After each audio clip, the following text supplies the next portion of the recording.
back with a new fanfic. Which is what if half-demon Naruto built the ultimate harem with Sakura, Ino, Hinata, Anko, Ayame, Tsume, Hana, Yugao, Kurenai, Fem. Haku, Fem, Jashin, Fem, Hidan, Fu, Yugito, Tenten, Tayuya, Kin, Karui, Samui, Shion, Koyuki, Mei, Tsunami, Tsunade, Natsuhi, Konan, and Fem. Kyubi, Part 5, and if you enjoy this fanfic then please press the like button and subscribe to my channel for more fanfic like this. And now let's start the fanfic. Hokage's office. Hiruzen studied the two genin that now stood in front of his desk. He could see in the change of posture between the two that something had happened between them, though in an obvious good way. The pink-haired Kunoichi now stood much closer to her blonde teammate, almost wrapping her arm around his. The old man could only inwardly smile at this. Now, Sakura-san, Naruto-kun. The reason I have summoned you here is to discuss something important regarding the current state of Team 7. The village leader began. Due to the recent events, I am giving the two of you the opportunity to become part of a different team. I understand GG, Naruto replied before looking to his pink-haired mate. But it is up to Sakura-chan if she wants to move to another team or not.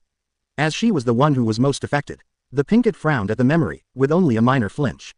Thinking over the multiple possibilities with being on an actual team with a sensei who would actually train them to become stronger. It was then she realized she already had a sensei who did just that. I don't trust the Uchiha or Tada sensei. Sakura spoke, and it is for that reason, I will stay with Team 7. Naruto merely smiled, as he had a feeling why she was making this choice. Hiruzen on the other hand was completely shocked that the girl would choose to remain on a team with those she didn't trust. Care to explain your decision? He asked. Of course, Hokage-sama. She replied. If Naruto-kun and I were to move to another team, Team 7 would have to get two new teammates that will put their trust in Sasuke and Kakashi. Which runs a high possibility of the Uchiha sacrificing them to save himself, maybe this time even killing one or both of his new team members. Naruto-kun and I know not to let our guard down around them. Very well thought out. The Hokage smiled. The old man was proud that the girl had thought that far ahead. He also couldn't fault her logic, as he knew the arrogant boy would attempt something similar once more. It only infuriated him further when the Elder Council blocked all efforts to punish the boy in any capacity for his actions, citing that it was a necessary sacrifice to protect the Sharingan. I accept your decision, Sakura-san. Hiruzen stated. You two are free to go, have a good day. Thank you Hokage-sama, GG. They both replied at the same time before departing the office. You're turning into a real lady killer, Naruto-kun. The old man smiled as he went back to reading his favorite orange book, whilst his shadow clones continued their everlasting battle against the dreaded beast known as paperwork. With Naruto and Sakura. So, what are your plans for today, Naruto-kun? Sakura asked as they left the Hokage tower. Well, I still have to go through the Namikaze compound and see if there is anything useful the bastard left. Naruto replied, not hiding his disdain toward his father as Sakura already knew. But before that, I have someone I need to talk to. I am guessing it's another girl. She smirked. Yeah, the blonde chuckled. Ayame-chan has had a crush on me since I was 7, and has turned down every other guy who has approached her. So I made a promise to myself that once I was in the CRA I would talk to her, and see where it goes from there. To be honest, I am unsure how she will feel about her having to share me with other women. He sighed. If she loves you as much as the rest of is, I am sure she will accept it. The pinkett reassured the blonde. Thanks Sakura-chan. He smiled. What are your plans for today? Well, I was kind of hoping I could move in with you. She blushed, earning a smile from her mate. If that's all right, Sakura-chan. Naruto smiled as he wrapped his arms around her waist. You are more than welcome to live with me. I've already keyed you and the others into the compound's security seals. Thank you, she whispered, tears forming in her eyes. Despite taking his mark, and becoming his mate, it still felt surreal for Sakura. She half expected that at any moment she would be woken up from a dream. I guess I should go pack my stuff, while my mother is out. She smiled, venom dripping from the word mother. I would rather avoid her as much as possible. I understand, Naruto replied. He could only wonder what had transpired between the pinkett and her mother, but he knew not to push it. She would tell him when she was ready. Leaning in, he gave her a small kiss goodbye before the two went their separate ways. With Sakura, the pinkett couldn't help but smile as she made her way to her mother's house, ignoring some of the looks that she got for being in such a happy mood. The past 24 hours have been like a dream come true for her. Though she couldn't help but mentally chuckle at the irony of it all. The one boy she had considered an idiot and in less than kind words, a complete loser, had ended up being the perfect mate for her. After actually getting to know him, she found his idiocy was all an act he had put on to throw people off. Revealing him to be incredibly intelligent and skilled. Not to mention the amount of compassion he still had, despite everything the villagers had done to him. Even his own father. This had prompted the pinkett to frown at the memory. She still couldn't believe the revered Yondeami was such a vile person. sacrificing his own son to be made into a mindless weapon to conquer the elemental nations, and probably would have succeeded if Jashin had not gotten involved. Sakura didn't even want to imagine what would have happened had the goddess of blood and carnage had not intervened. This of course prompted her to think of what she had learned from Yugao the previous night. Her mate was the goddess's champion and all of her future sister wives were Jashinist. Still thinking if we should convert, Inner spoke up, breaking the Pinkett out of her musings. Yeah, she mentally replied, I know what Yugao-san said about the cultist, but I'm not sure what to do. Well, perhaps we should talk to her, Inner suggested. She seems to be the most experienced in the religion. I guess you're right. Making a mental note to visit her future sister wife later, the Pinkett continued her trek towards her now former home. Silently hoping that her mother was out of the house. After the exchange yesterday, she really didn't want to be anywhere near the woman unless absolutely necessary. It only took a few more moments for her to arrive. Taking a deep breath, she entered the house and hoped for the best. Quickly, she moved upstairs to her room, grabbing her cloths, and various other personal items that she wanted to keep and sealing them into the sealing scrolls she had brought with her. Though she did make sure to dismantle and throw away her shrine of the last Uchiha, smashing it to pieces before tossing it in the trash bin. However, the Pinkett's luck couldn't hold out forever as she heard the door downstairs shut, signifying that her mother was home. Shit, she cursed to herself. We were going to run into her sooner or later, may as well get it over with. No. If she learns we moved in with Naruto-kun, she will be a massive problem for all of us. Sakura argued. Need to come up with an excuse. Blend the truth. Inner offered. We already need to talk to Yugao-san. We can always say we are going to ask her for additional training. Even though it is frowned upon to seek out another teacher while already having a sensei. Sakura mentally snorted, mocking her current sensei and earning a chuckle from her inner self. Still, it is a good cover. With her mind made up, she quickly stored the scrolls she had packed in her vest that she wore. With Naruto's help, he had set up the same seals inside her vest to allow her to carry a limited amount of supplies and items on her at all times. She really had to thank him for teaching her the finer qualities of Fuinjutsu. Taking another deep breath, she made her way downstairs to come face to face with her mother who was sitting in the living room area. Oh, there you are, dear.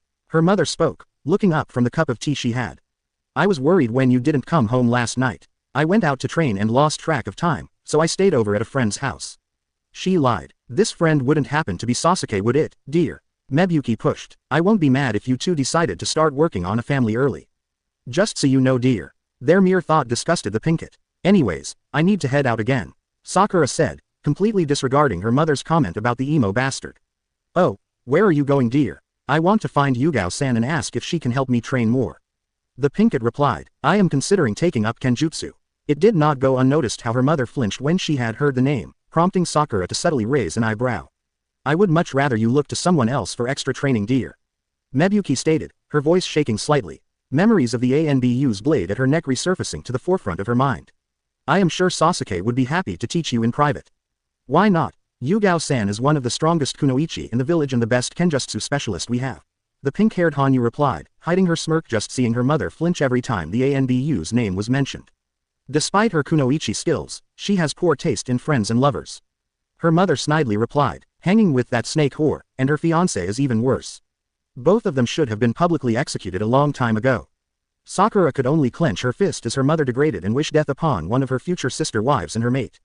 She could feel her anger swelling up inside her, as she felt a strong urge to smash her mother into the ground relentlessly. It wasn't until she felt something poking her bottom lip did she realize that her canines had elongated, prompting her to reel in her anger and compose herself. Either way, I am seeking her out for more training. The Pinkett simply replied, taking deep breaths to keep herself calm. Unless you want me to be killed on my next mission outside the village. Not giving her mother time to reply, she quickly departed the house. Before she talked to Yugao, she desperately needed to vent some anger in one of the training grounds. With Naruto, after parting with his pink-haired mate, the blonde Hanyu strode through the village towards his favorite ramen stand. Ignoring the various blares he received, though the number of them had been reduced significantly after he graduated and became a genin and had begun to make a name for himself within the village. Namely through the onslaught of D-rank missions his team had received. Fortunately, none have been stupid enough to actually attack him. Hey pup, a voice called out from behind him, breaking him out of his musings. Turning, he saw the matriarch of the Inuzuka clan making her way towards him. Been looking for you. Good morning, Tsume-san, he greeted her. What can I do for you? Been meaning to talk to you. The feral woman replied, thinking of how she was going to approach this. Being an Inuzuka, she had opted to go for the blunt approach. I get the feeling it has something to do with my entrance into the CRA. Naruto smiled. He did say they could send their daughters if they wished, though he wasn't expecting the Inuzuka woman to actually approach him. If anything, he expected one of the snobby civilian council members to try and pawn off one of the daughters to increase their own social standing. Yes and no, she grinned. You see, my oldest pup has quite the crush on you. I see, the blonde stated. How about Hana-san and yourself come over to my compound tomorrow for lunch? Your compound? After yesterday's meeting, I moved into my mother's old compound. Naruto explained. Alright, I will tell Hana. Around noon sound good, I'll have everything ready, Tsume-san. The blonde replied. I look forward to seeing you both tomorrow. After the short exchange, Naruto continued on his way towards the ramen stand. Though in the back of his mind Ari was teasing him of being bold to invite a mother and daughter duo on a lunch date. Though the blonde only shrugged it off as a friendly lunch, though he did have to decide what to make for them to eat. Knowing the Inuzuka clan, it had to be something with lots of meat. However, he would worry about that later. Right now, he had a feeling something was off. 20 minutes later, Naruto's feeling was confirmed that something was not right when he approached the ramen stand and saw that it was completely shuttered down. Approaching the stand, he could hear soft sobbing coming from inside. Walking around into the alleyway, the blonde Hanyu melted into the shadows, only to reappear inside the stand itself. Greeted by the sight of Chuki with tears streaming down his face as he counted a large sum of money. What's wrong, Chuki Oji-san? Naruto asked, completely scaring the wits out of the poor older man. Naruto, how did you get in here? He stammered, completely thrown off by the sudden appearance of his favorite customer. I'm a ninja, the blonde stated, trying to lighten the mood slightly before he turned serious. But what happened? Why are you crying and bundling all your money? They took her, he whispered, just barely audible to the blonde. And if I don't pay them what they want, they will send her back in pieces. This caused the blonde to scowl. Where are you supposed to meet them? He asked coldly, not even wondering why the man didn't go to the Hokage about the kidnapping. If they suspect anyone else but me, they will kill her. Chuki argued. Chuki Oji-san, tell me where they are. Naruto repeated, and I will bring Ayame-chan home and make sure none of them will see the sunset this day. The two stared at each other for a handful of seconds before the older man relented and told Naruto the location where the bandits were that had kidnapped his daughter. The old ramen chef could see an icy determination in the blonde's eyes that spoke volumes that he would fulfill his promise. Receiving the location, Naruto quickly melded into the shadows to begin his hunt. The blonde Hanyu was behind, livid that one of his precious people was in danger, and he would ensure that those responsible would be punished. It didn't take him long to arrive just outside the camp that the bandits were occupying. From his perch on the branch high above the camp, he scoured the site below him, looking for any trace where Ayame was before he made his move against the bandits. A second later, the sound of whimpering caught his attention. There, just outside the campsite was Ayame, tied to a tree, though thankfully she looked unharmed. Though he didn't know for how much longer, as two of the bandits were approaching her. One of which was getting too close and tracing his fingers along her face, causing her to flinch at his touch. She then began to hyperventilate as the mon's hand traveled further down her body, looking to grope her before the other bandit stopped him. You know the rules, the other man spoke. No one is allowed to touch her until the boss gets his fill first, after we get the money and kill the old man. So they were planning on just kill Chuki Oji-san anyways. Naruto narrowed his eyes, waiting for the moment to strike, as soon he could guarantee that Ayame would not be harmed by his actions. Then the boss should be here already. The first man shot back. Besides, a little taste won't hurt if the boss doesn't know. Whatever, I warned you. The other man replied before turning and walking away, not wanting to be a witness for the mon's stupidity. Perfect, Naruto thought as he spied a shadow just between Ayame and the man that was continuing to try and grope her. Deciding not to waste any more time, Naruto melded into the shadows and shot out of the shadow between the bandit and the ramen chef's daughter, completely taking the assailant's head off before he had a chance to react. Landing on the ground, Naruto quickly turned and cut Ayame free from her bonds, prompting her to embrace him in a tight hug and bury her face into his chest. It's okay, Ayame-chan, I'm here, he soothed, taking his jacket off and wrapping it around her. Wrapping his arms around her, he allowed them both to meld into the shadows, re-emerging a short distance away. Ayame-chan, stay here, cover your ears and close your eyes. Naruto instructed as he sat her down. I don't want you to see what I am about to do to these bastards. The brunette young woman only nodded her head and did as she was told as Naruto melded into the shadows once more. Even though her ears were covered, she could still hear the muffled screams of pain and horror of her captors a short distance away before everything went silent. The next thing she knew, she was in another warm embrace.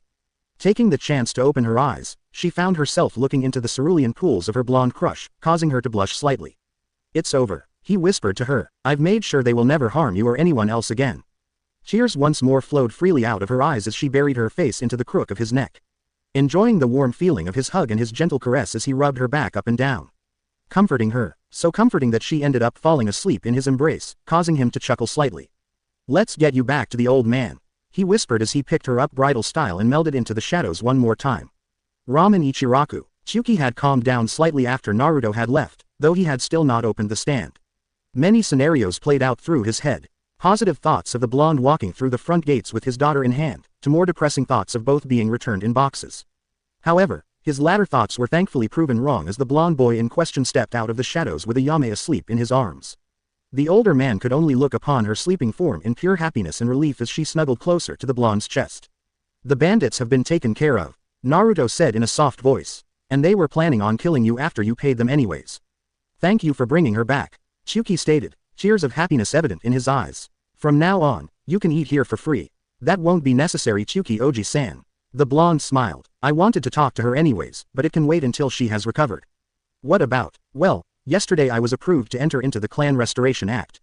Naruto began, and I have known that Ayame-chan has had a crush on me ever since I was 8, so I had vowed that she would be one of the first ones I asked. However, I want to take it slow and make sure she knows everything first. While I am not fond of the idea of my daughter being part of a harem of sorts. Tsuki began, you still went out and risked yourself to save her and bring her back home.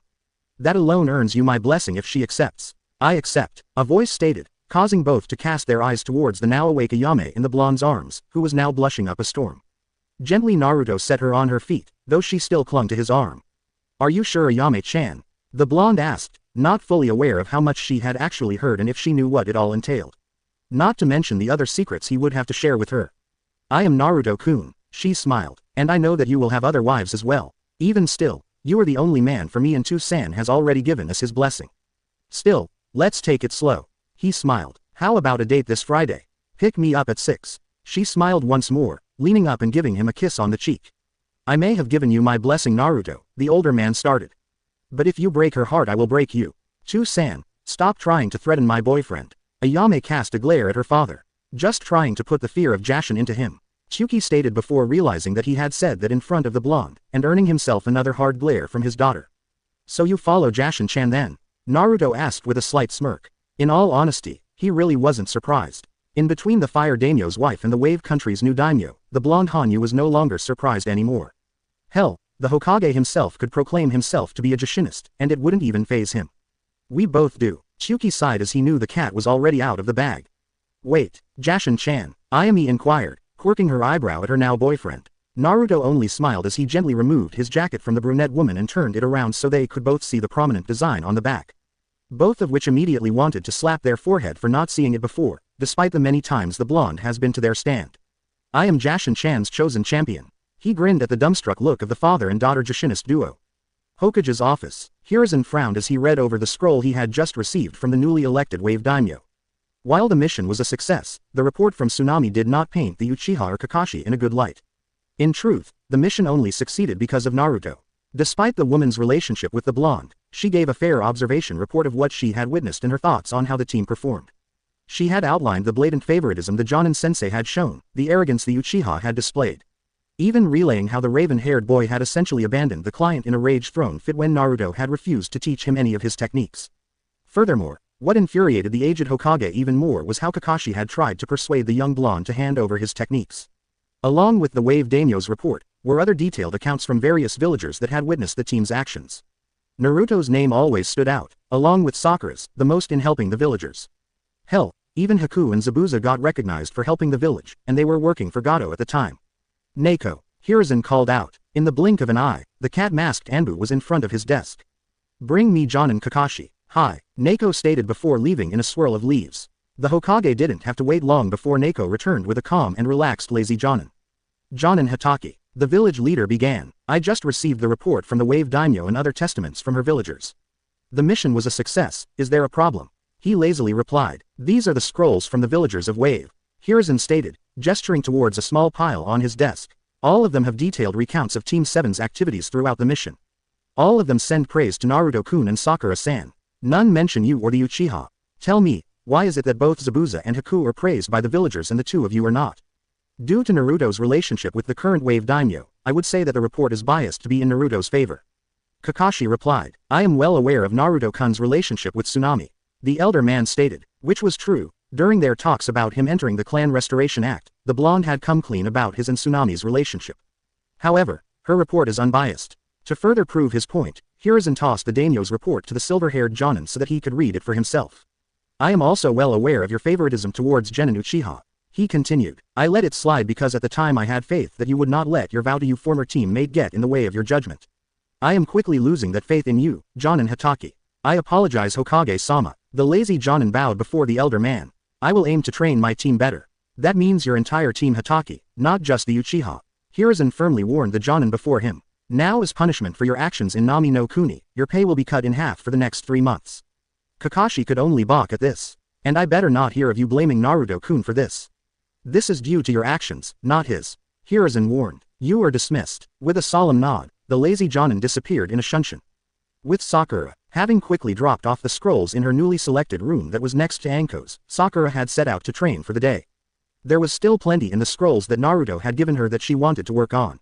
Knowing she would have a chance to talk to Yugao later this evening when the Anbu woman would arrive home.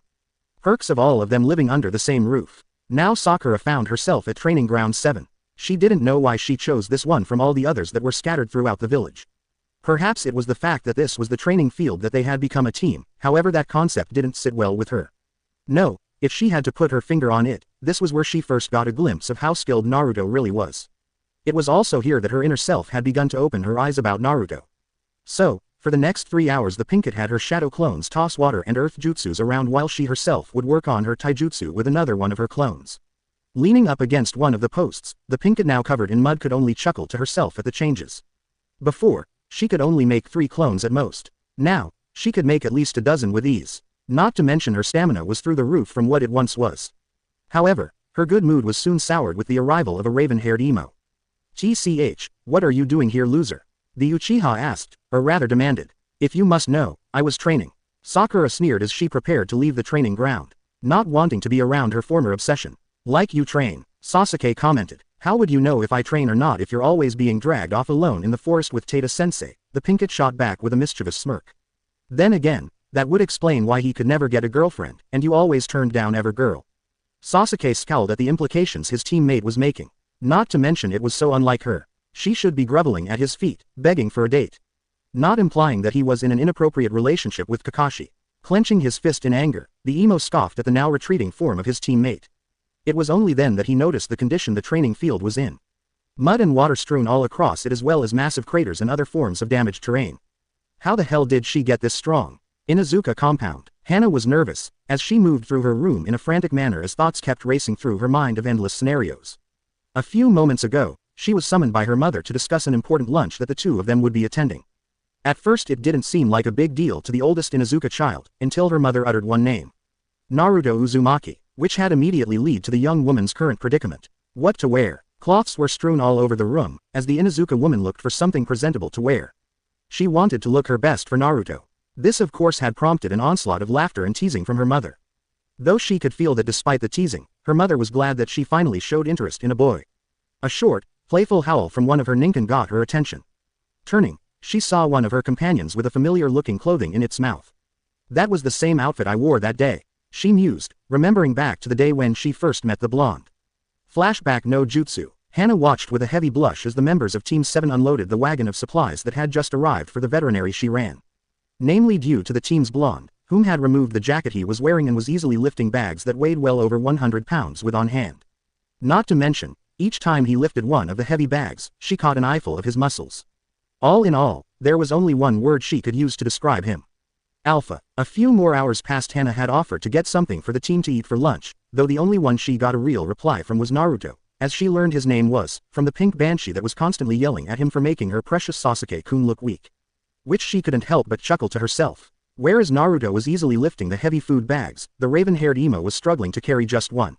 While the rest of his team took a break, Naruto continued to work. Having finished unloading the cart, he had set to work in the inventory room, cataloging the supplies that had just arrived and organizing them into their proper places. It was then, however, that frantic shouting from inside the vet had caught his attention. "I need a room, now," Hana shouted in hysteria, carrying one of her ninken that was now laying limp in her arms.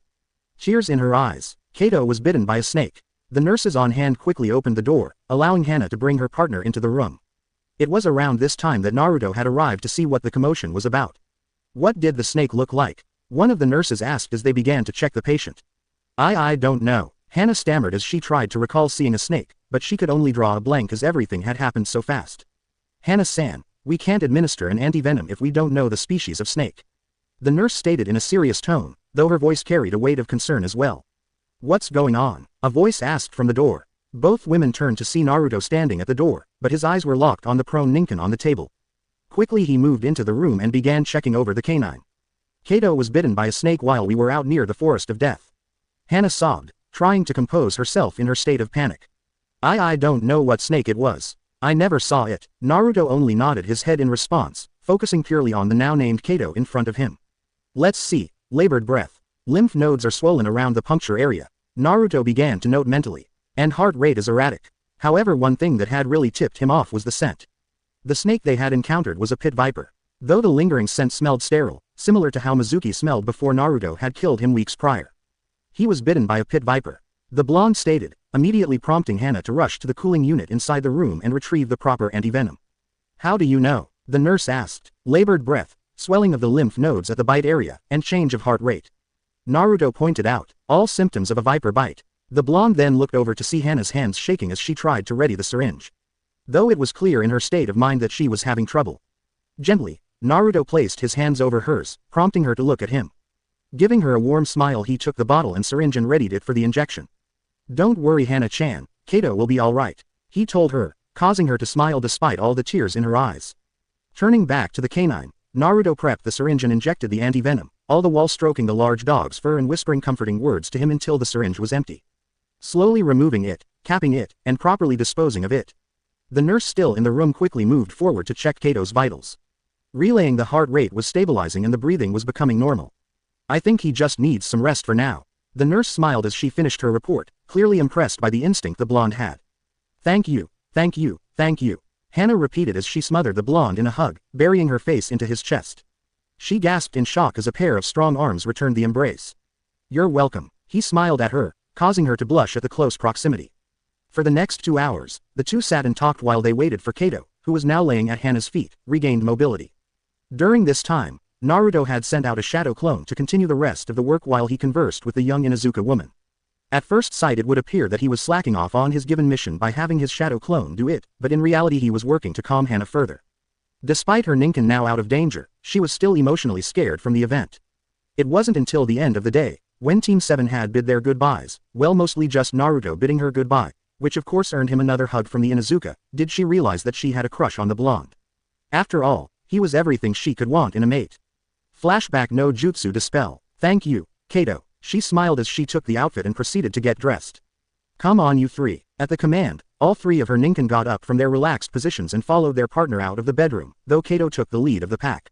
Uzumaki compound. It was nearing noon when Naruto began setting the dining table. He had prepared an assortment of meats for the Inuzuka women that were due over any moment now.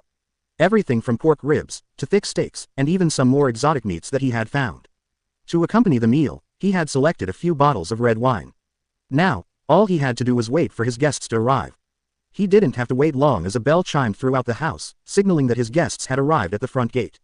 Smiling, he pushed his chakra into a seal on the wall that allowed entrance to his two guests, meanwhile he moved to greet them at his front door.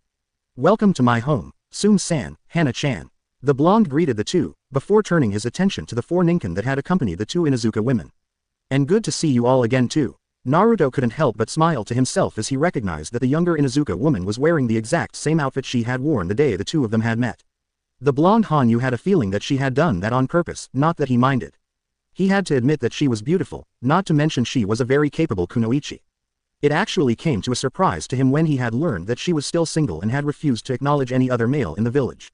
Any suitors that came to court her were immediately rejected, which had caused a bit of tension between the civilian council and the Inuzuka clan, as a fair chunk of those suitors were the sons of some of the council members. Thank you for inviting us over, pup. Tsume responded, meanwhile eyeing the banquet that the blonde had prepared for them. Everything looks so mouth-watering. Did you prepare this yourself? I did, Naruto replied with a grin, causing the two Inuzuka women's eyes to widen in surprise. And thanks to Hana-chan, I knew what to make for the both of you.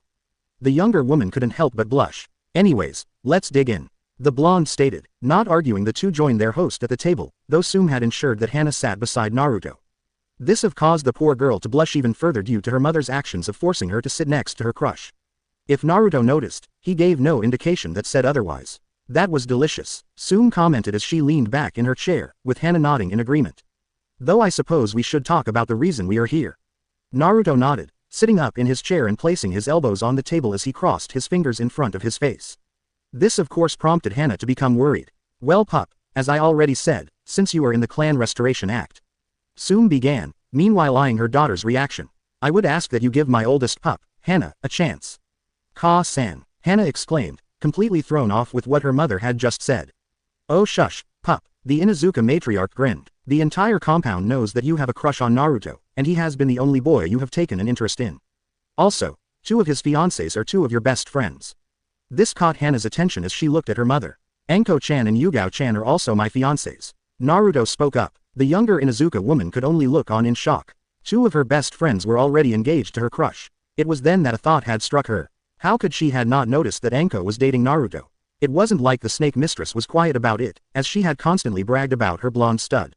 Then she recalled after her crush on Naruto had developed and she talked with Anko and Yugao about it during one of their outings with just the 3 of them. Anko had merely grinned and told her to go for it, accompanied by an approving nod from the purple-haired Anbu woman. Remembering this, Hana's eyes widened. They were giving me permission to seek out a relationship with their mate. Hana thought to herself. However, I get the feeling there is more to this. Naruto spoke up once more, breaking Hana out of her thoughts. You're right pup, the elder woman sighed. Hana has had many suitors come for her over the past few years. A good number of them being related to the civilian council in some way, shape, and form. Each time she had turned them down. And this was before her crush on you. Hana blushed at that. As you can imagine with those pricks, they did not take her rejections kindly, but there is nothing they can do. At least not fully. She sighed as she continued. Lately, they have been pushing the Hokage to admit the Uchiha brat into the CRA. So far the only thing that has kept it from happening is because the Uchiha has no interest, but it is only a matter of time before one of the snakes from the council talks him into it. And you are worried that the civilian council may exploit a loophole and force Hana-chan to marry the Tem, who would just treat her as a possession and breeding factory. Naruto finished for the Inuzuka matriarch, earning a nod. However, I know that if Hana is already involved with someone already in the program, then they can't force her to do anything. Naruto was silent for a handful of seconds before he turned to the younger woman next to him. How do you feel about this Hana-chan? He asked her. I don't know, she stammered, a little nervous. Partially due to the revelation her mother had revealed about what the council would likely do. Will you love me? Naruto gave her a warm smile. I will love and respect you the same as all of my mates. He replied. However, let's take it slow and get to know each other better. So how about a date on Saturday? Sounds perfect. Hana smiled as she engulfed the blonde in a hug. I knew he would be a perfect choice for her. Tsume smiled to herself. With Anko, the snake mistress was in a happy mood this day, which was evident as she hummed a happy tune to herself. This of course had prompted many civilians and shinobi alike to avoid her path in fear. What was the cause of the snake mistress being in such a good mood? She was about to get a new roommate, since Haku had spent the mandatory 48 hours in a cell. So, you think Haku is going to like living with us? Sakura asked. She had ran into the snake mistress while she was out on her morning workout, and had decided to tag along since she had nothing else to do. I am pretty sure she will. Anko replied. Besides, I am her handler until her probation is over. So it's best if we are under the same roof. I think she has a crush on Naruto-kun. The pinkett grinned as she recalled the blush the ice user had sported whenever she looked at her blonde mate. Oh, more fuel for the fire. The snake mistress smirked, coming up with new ways to tease the soon-to-be unfortunate soul. So, do you know why Naruto-kun was cooking all morning? Sakura asked her future sister wife. He had a lunch date with Tsume and Hana this afternoon, which should be happening right now. Anko replied with a knowing grin. I expect Hana will be joining us soon. Why do you think that? The pink-haired Hanyu asked. Well, like Haku, Hana has had a crush on our Foxy-kun since your team did that mission at her veterinary clinic. The snake mistress replied. It should also be noted that she hasn't shown any interest in any other guy before. Wow, was all Sakura could say. She knew Naruto was bound to attract more females, but she wasn't expecting it to happen this fast. So that makes 3 girls in one day for him, has to be a record of some kind. 3. Yeah, yesterday morning Naruto-kun went to talk to Ayame-san at the ramen stand her father runs. I guess she has had a crush on him since he was 8, so he made a promise to himself that when he entered the Clan Restoration Act, she would be the first he asked. He never breaks a promise. Anko smiled. Part of the reason why I love him. Sakura merely nodded in agreement, smiling. She couldn't really put her finger on it, but despite sharing her lover with multiple other women, she still felt content. As if there were a big family. Something she had always desired, but didn't realize it until recently. It didn't take too much longer for the duo to reach the Anbu detention center where Haku was currently being held. Due to not having clearance to be admitted inside, Sakura had to wait as Anko and entered to retrieve their new roommate and potential sister wife if things developed. They had silently agreed that while they would tease the ice user, they would not push it upon her to seek out a relationship with Naruto. Encourage, yes, of course, as chance would have it, while she was waiting for the snake mistress to return, Kakashi had noticed her leaning against the wall as he walked by. He was a bit thrown off at her new appearance. She appeared to be more well-toned, not the weak fangirl he had been given to train months ago. Another noticeable change was that she now had black streaks in her pink hair. Sakura, what are you doing here? The lazy Jonin inquired, barely looking up from his infamous orange book. Oh, you know, waiting to get my nails done, she sarcastically remarked, earning a scowl from her sensei.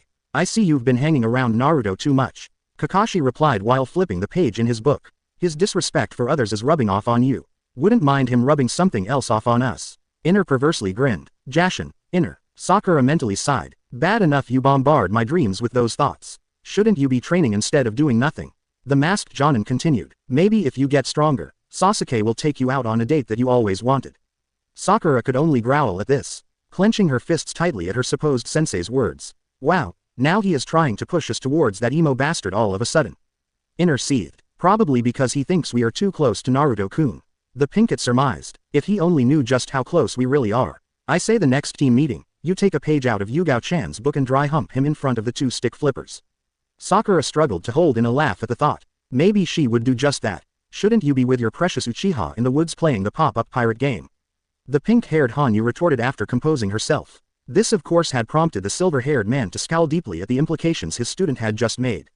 It didn't help that some of the passerbys had sniggered at the comment, which had only added to the masked Jonin's embarrassment. However, before he could reply, the door opened, revealing Anko and Haku. Ready to move into your new place? Anko asked the ice user, clear excitement in her voice. Where will I be staying, Anko-san?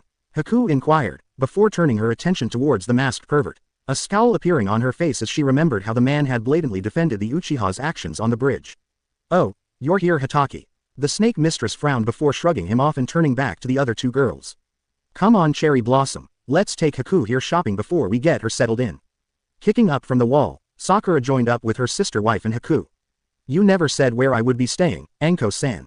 Haku reminded the snake mistress. You're staying with me of course. She grinned, before it turned mischievous. Leaning in, she whispered into the ice user's ear. That also means you will be staying with Naruto-kun. This of course had prompted the poor girl to begin to blush up a storm, much to the amusement of the other two girls. It's been fun, Tada-sensei. Sakura stated sarcastically before she and the other girls departed, leaving a disappointed and fuming masked pervert. Elsewhere in the village, Kurenai was massaging her temples, trying to relieve the building headache. The source of her oncoming headache, two of her students, Hinata Hyuga and Kiba Inuzuka, mostly the latter, whom seemed to be in an increasingly bad mood today. She didn't know the exact reason for his foul mood, only that it had something to do with his older sister. The second source of her headache was laying on a branch above them, eating a dango. Yet another habit the snake mistress had gotten the Hyuga heiress into. The Genjutsu mistress could only be thankful that the girl hadn't started bringing sake with her. At least not yet, though the ruby-eyed woman was positive it was going to happen sooner or later. It hadn't helped matters any when asked why she was absent from yesterday's team meeting. The Hyuga girl had simply told them that she had been resting at the Uzumaki compound nursing a hangover from the previous night's celebration. Though she was tight-lipped about what the celebration was for, and why it was at Uzumaki compound. This of course had led to another rant from the Inuzuka boy that his self-proclaimed mate was being unfaithful to him, claiming that he could smell Naruto all over her, as well as the scent of another woman. Of course, Hinata had not taken these statements lying down and had laid him out brutally with a series of strikes to his body, rendering him unconscious. Kurenai was only thankful that she didn't do more damage to him. Honestly, the only student of hers that wasn't the source of any form of drama was Shino. The only thing the bug user had said was that his hive felt uneasy around Hinata for some reason. Though he didn't know the reason why, just that she exuded an unusual power. Alright, let's wrap it up for the day, Kurenai finally said, gaining the attention of her team. Meet back here tomorrow at 10, we're going out on our first C-rank mission. Pack for a few weeks. Shino had simply nodded and silently departed the group, heading back to his family's compound to prepare for the upcoming mission. Meanwhile, Hinata began to depart in the direction of Naruto's compound. She was a bit excited to meet Haku, since the indigo-haired Hanyu already knew of the arrangement that the ice user would be staying with her mate and future sister wives. Part of the reason she was excited to meet the ice user was the fact that Naruto had spoken about her in a very good light and had praised the girl's skill and above all, her compassion, reciting how she had helped heal Sakura after the Uchiha had switched places with her. This of course had caused the Hyuga heiress to despise the emo even more. Hinata-chan. A voice spoke up behind her, prompting the girl to turn around to face her sensei. Can I talk to you for a moment? In private, Kiba merely scoffed and left, kicking the dirt in frustration as he walked away, Akamaru at his side. It was clear the Inuzuka boy had wanted to listen in. Kurenai waited until he was well out of earshot before she approached the Hyuga girl.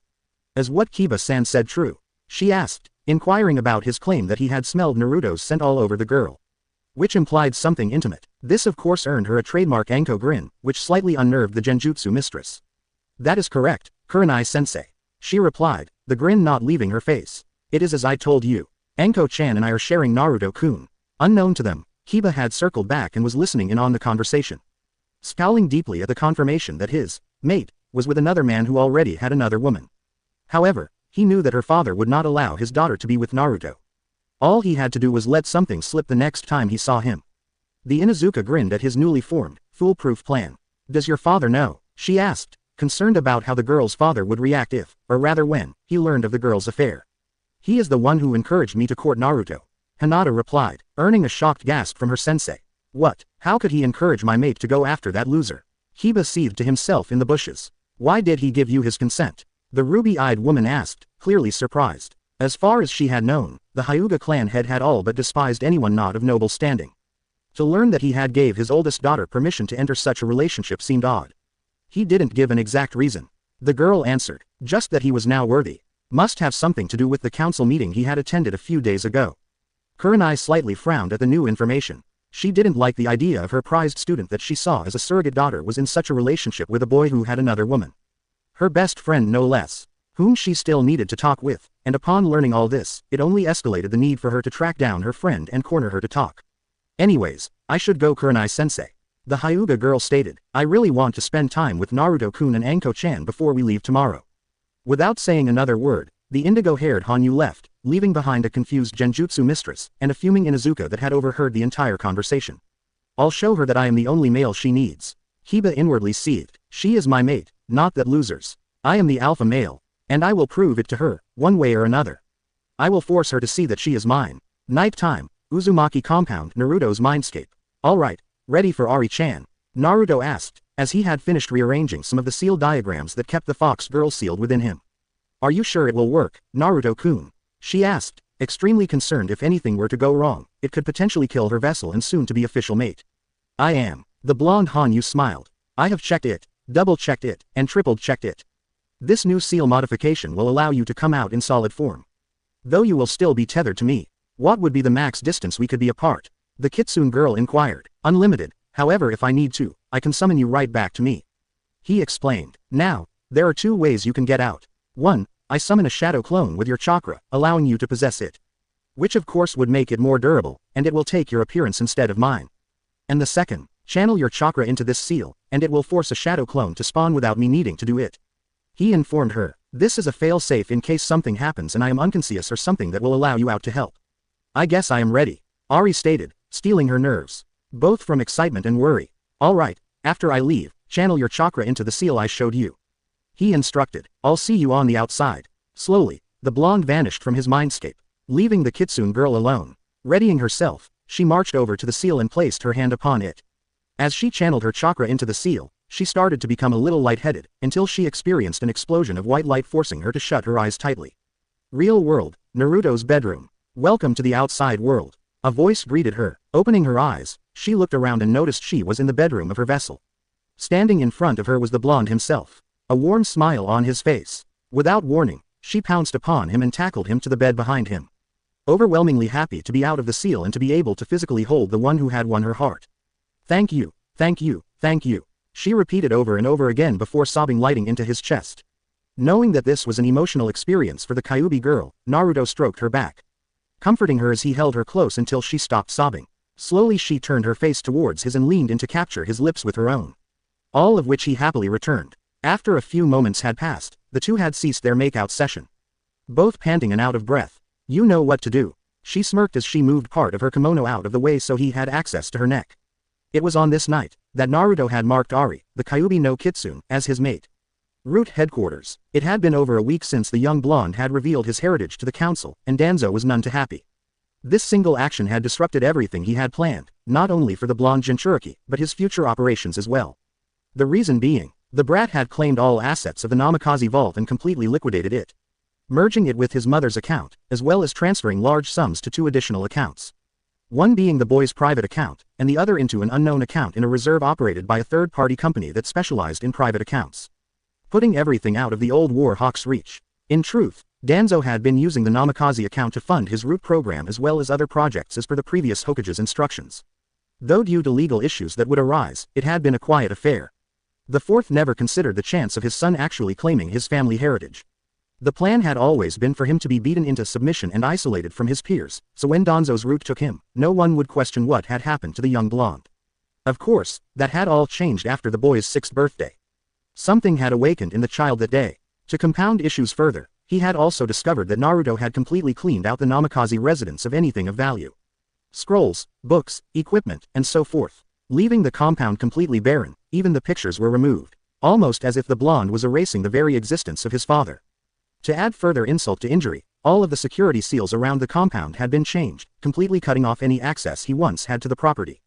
This of course made the bandaged elder frown slightly in thought. Could it be possible he learned of Minato's plan? The man mused. As outlandish as it sounded, he did not want to leave anything to chance. He had already lost a rather sizable amount of money due to underestimating the blonde brat.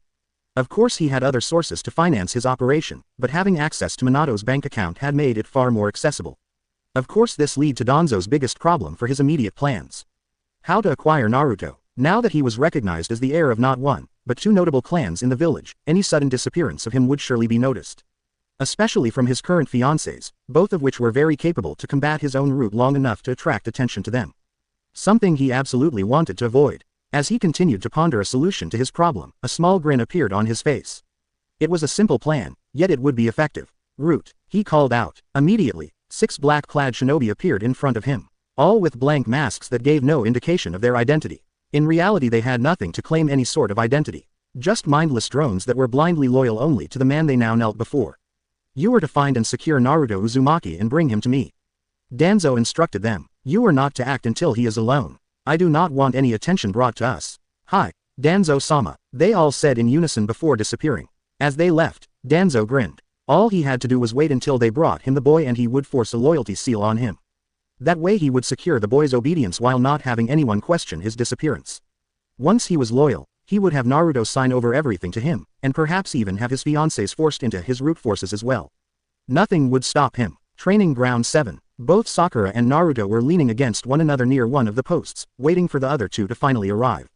The Pinkett was reading through more scrolls she had come across for her elemental affinities while playing with a silver necklace that hung around her neck, whilst Naruto was reading one of the scrolls he had secured from his father's property.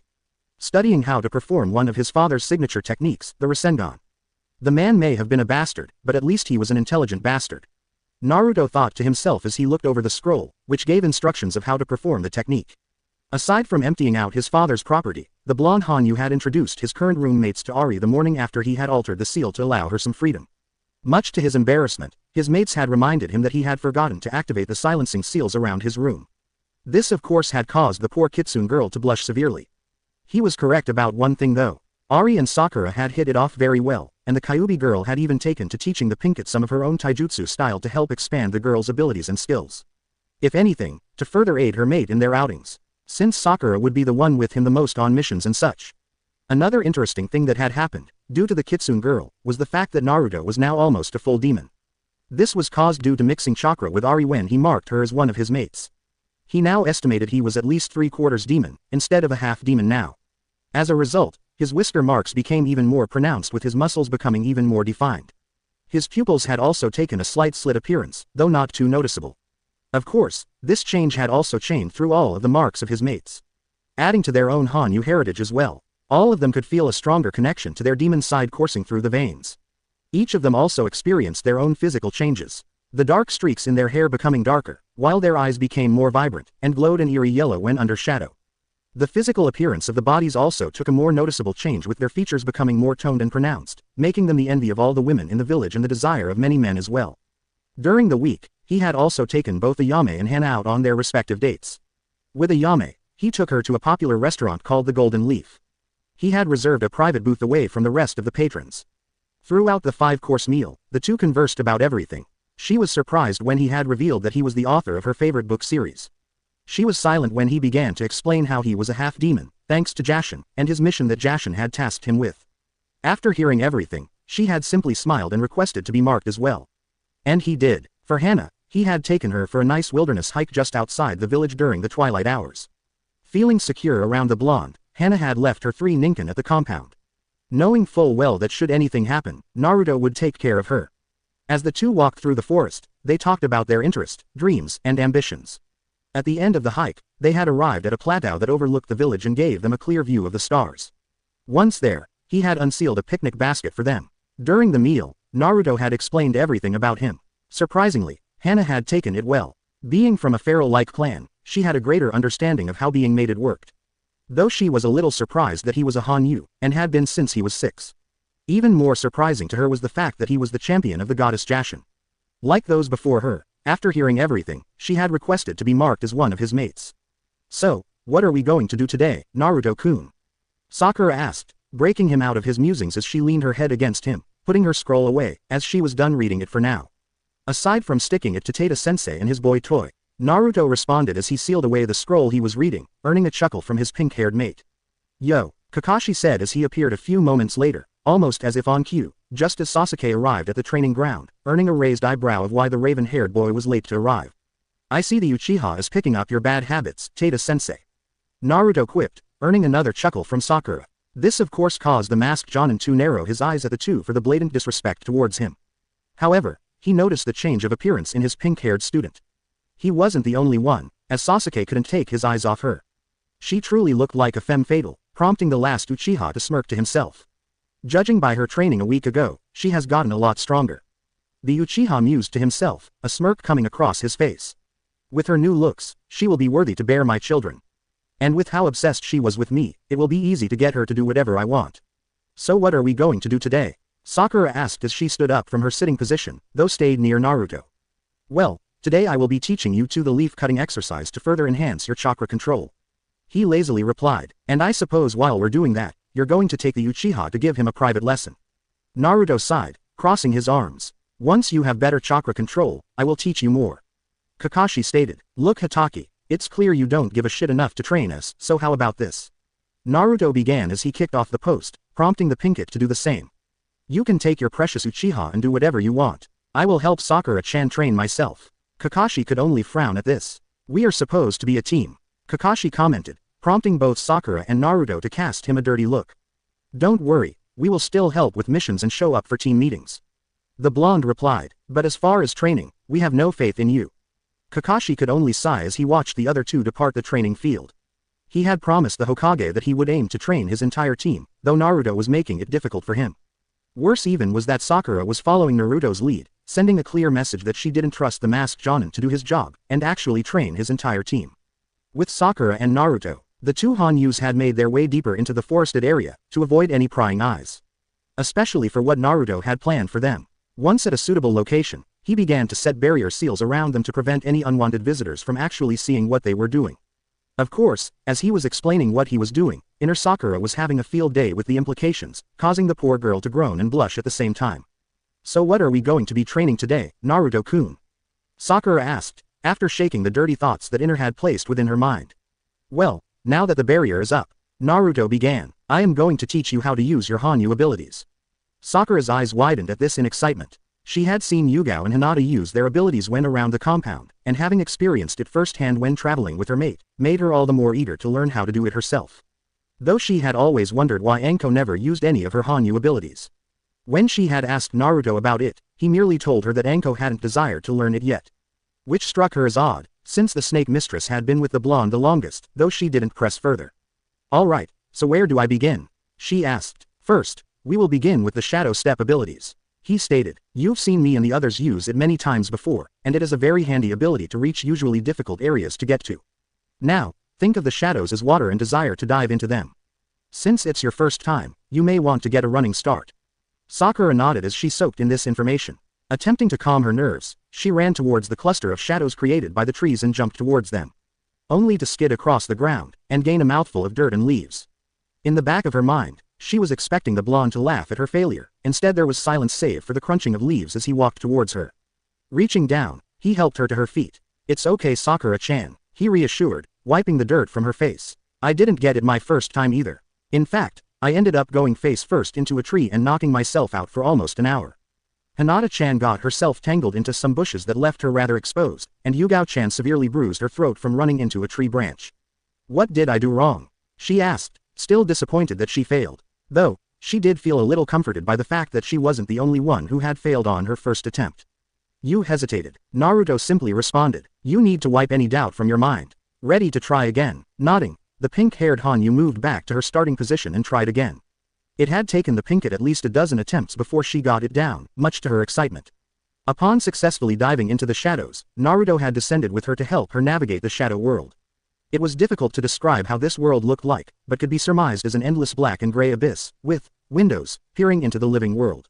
These windows were the shadows themselves within the living world that allowed the shadow walkers to observe unnoticed and decide when to depart the shadow world.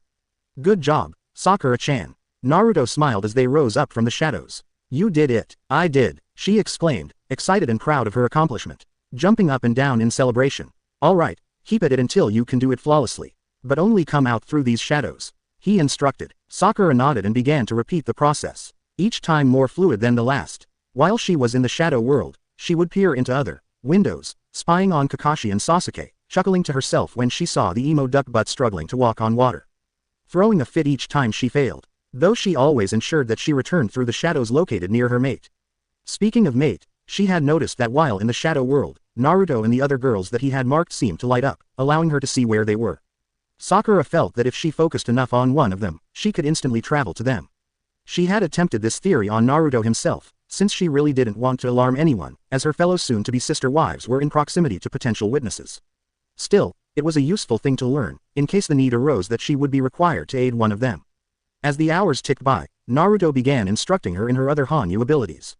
How to forge her shadow blade and mold it to her preferred weapon, which for Sakura was a Tondo-style katana blade. Though she did entertain the idea of using yu-lax and katars as well, for more up-close and personal fighting, as Naruto had shared with her the advice that Jashin had given him. Always have a backup weapon in case your desired weapon was unfit for battle, either due to location or the opponent. Naruto had also taught her how to use her shadow sight. Sakura was shocked at how differently things looked when she had it activated. While she could still perfectly see the structures and trees, they lacked color, replaced by shades of gray. What surprised her was that when she turned to look at her mate, his body appeared to be glowing red. Naruto had explained that the shadow sight saw life energy, meaning that so long as they were alive, the shadow sight could see them, regardless of any ninjutsu or genjutsu that had around them.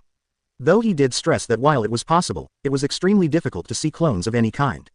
Proving his point by summoning a few. As he had stated, while she could see them, they did not light up like Naruto did.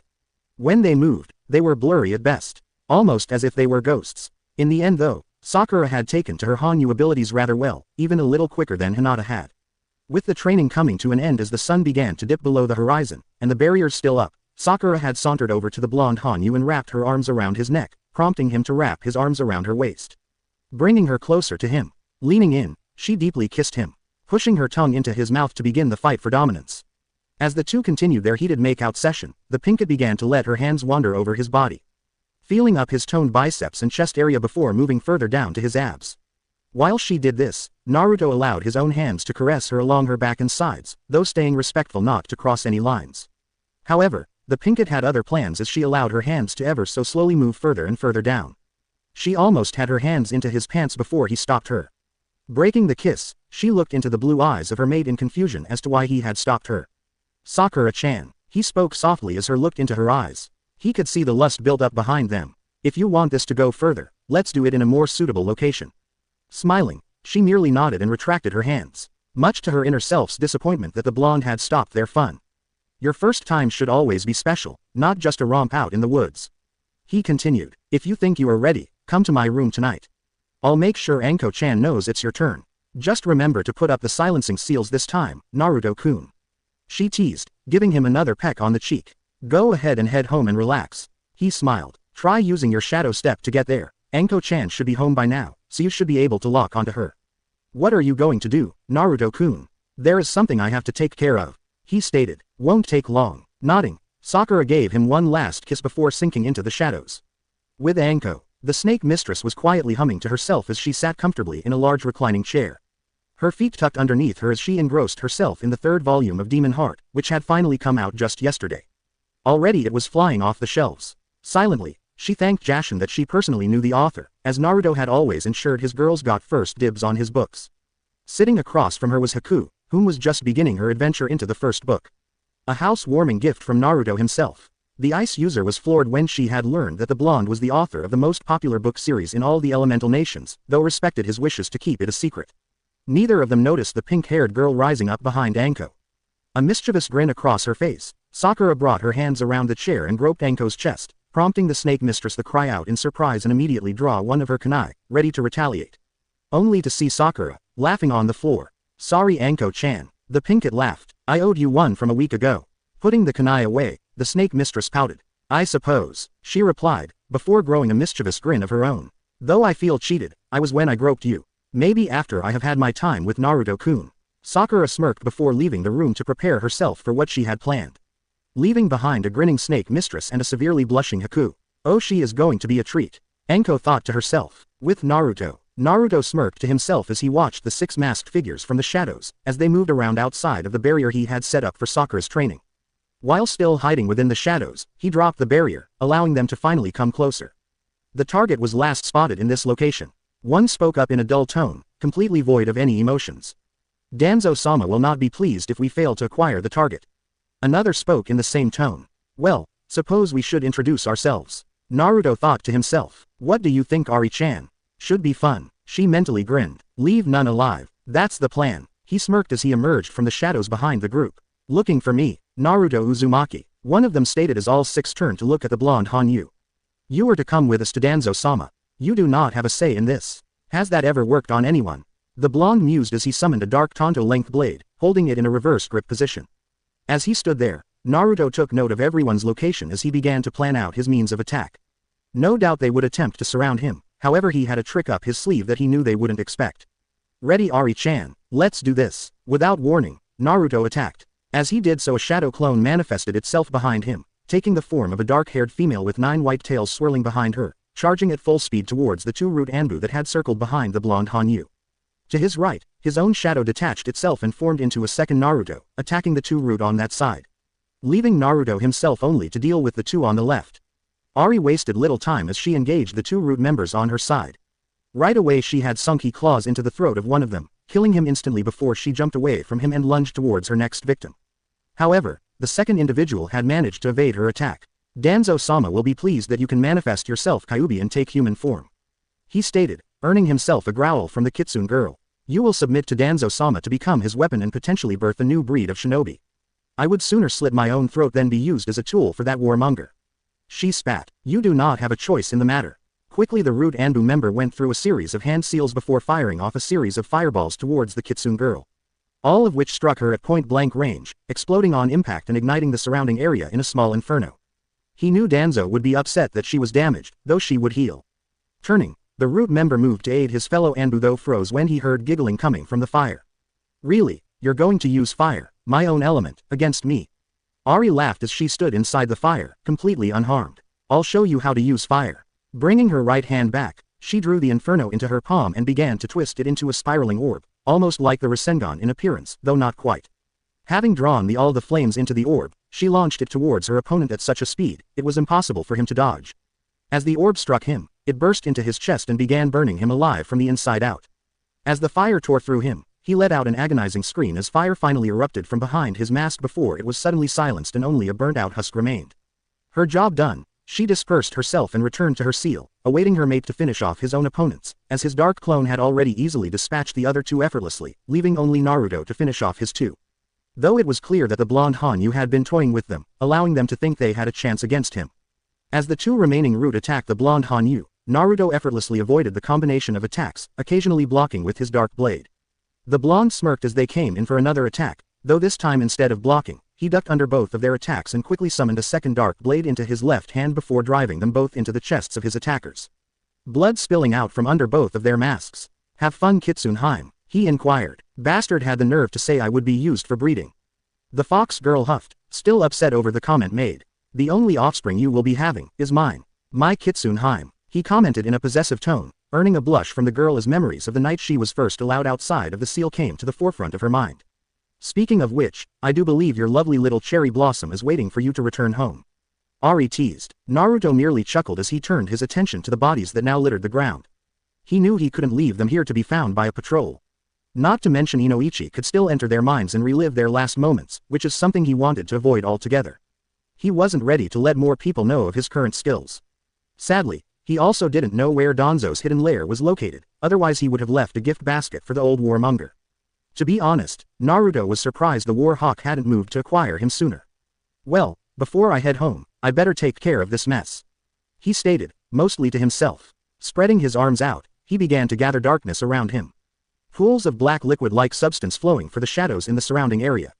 Molding it to bring forth all of the bodies into one pile before converging on it, blanketing it in a thick layer of dark water-like substance.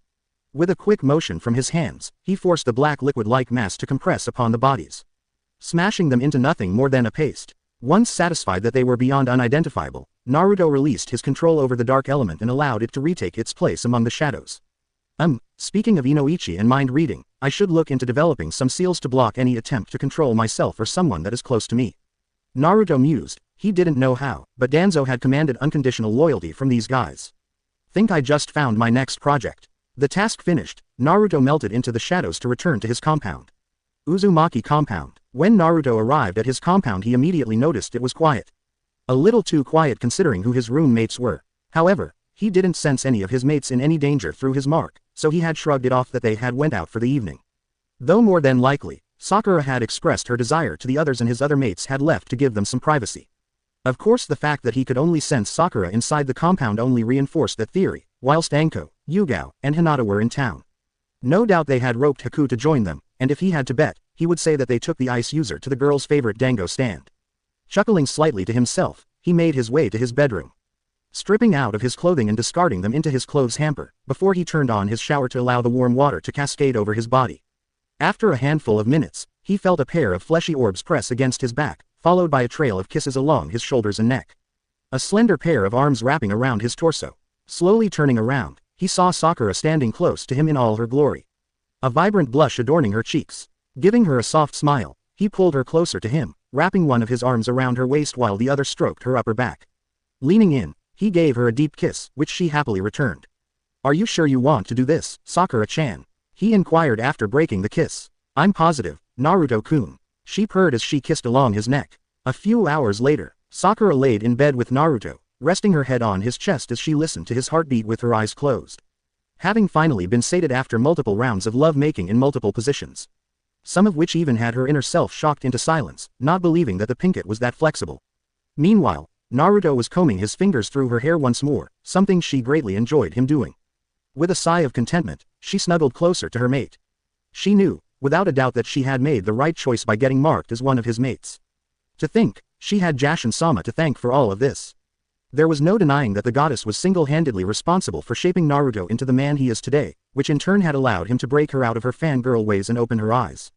If someone had told her 6 months ago that she would become intimate with Naruto, become a half-demon and convert to Jashinism, she would have pummeled them within an inch of their life for making up such outlandish claims.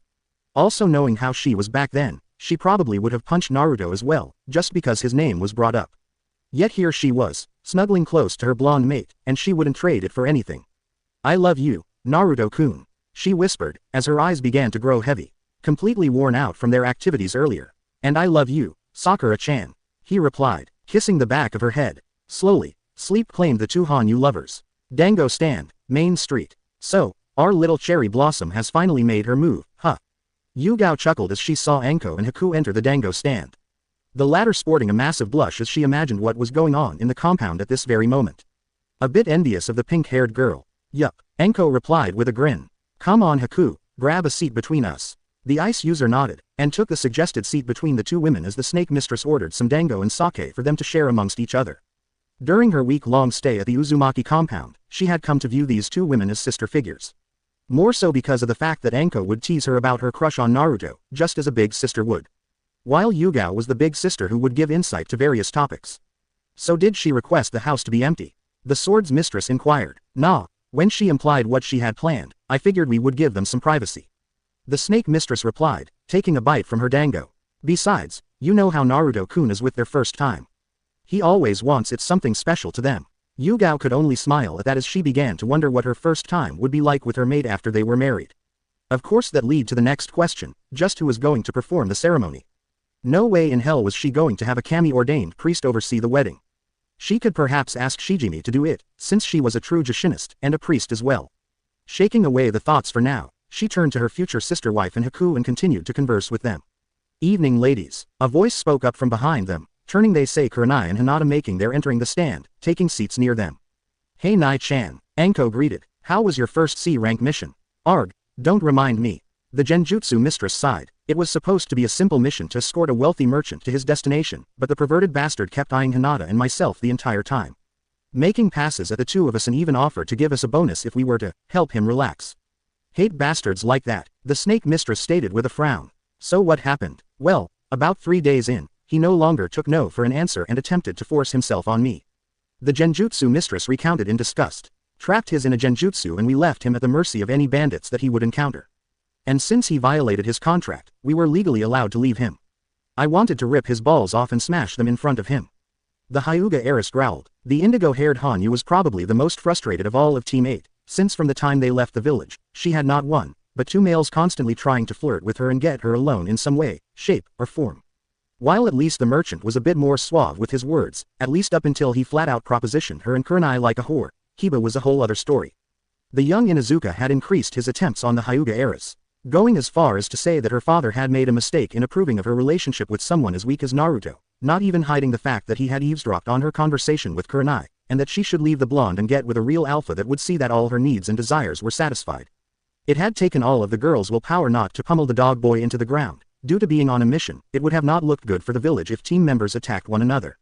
So who's this? Kurenai asked as she gestured towards Haku, having not met her previously. This is Haku Yuki, former apprentice to the Demon of the Mist, Zabuza Momochi. Anko introduced the ice user proudly. Soundly defeated the emo king Uchiha, and came here to become a citizen of the village. Currently living with Naruto-kun and myself. I see, pleased to meet you Haku-san. The Genjutsu mistress replied. I am Kurenai Yuhi, so Haku-chan, how is it living with Naruto-kun? Hinata asked, a glint of mischief in her eye. Like the others, she had taken to teasing the poor ice user about her crush on the blonde. It has been pleasant, Haku replied, knowing full well what the indigo-haired girl was doing. Despite the teasing, she felt at home among the girls and her crush. Though I have had to request that Naruto-kun put some silencing seals around my room. This of course prompted both Hinata and Anko to blush in embarrassment, knowing full well what the ice user was implying. Though if they would have looked, they would have saw the mischievous grin on the girl's face as she had turned the tables on them. After all, turnabout was fair play. Anyways, Anko, can I talk to you in private? Kurenai asked. Now was the best time to get to the bottom of what was going on between her, Hinata, and Naruto. Sure thing Nai-chan, she grinned before turning to Yugao. Can you watch over Haku-chan?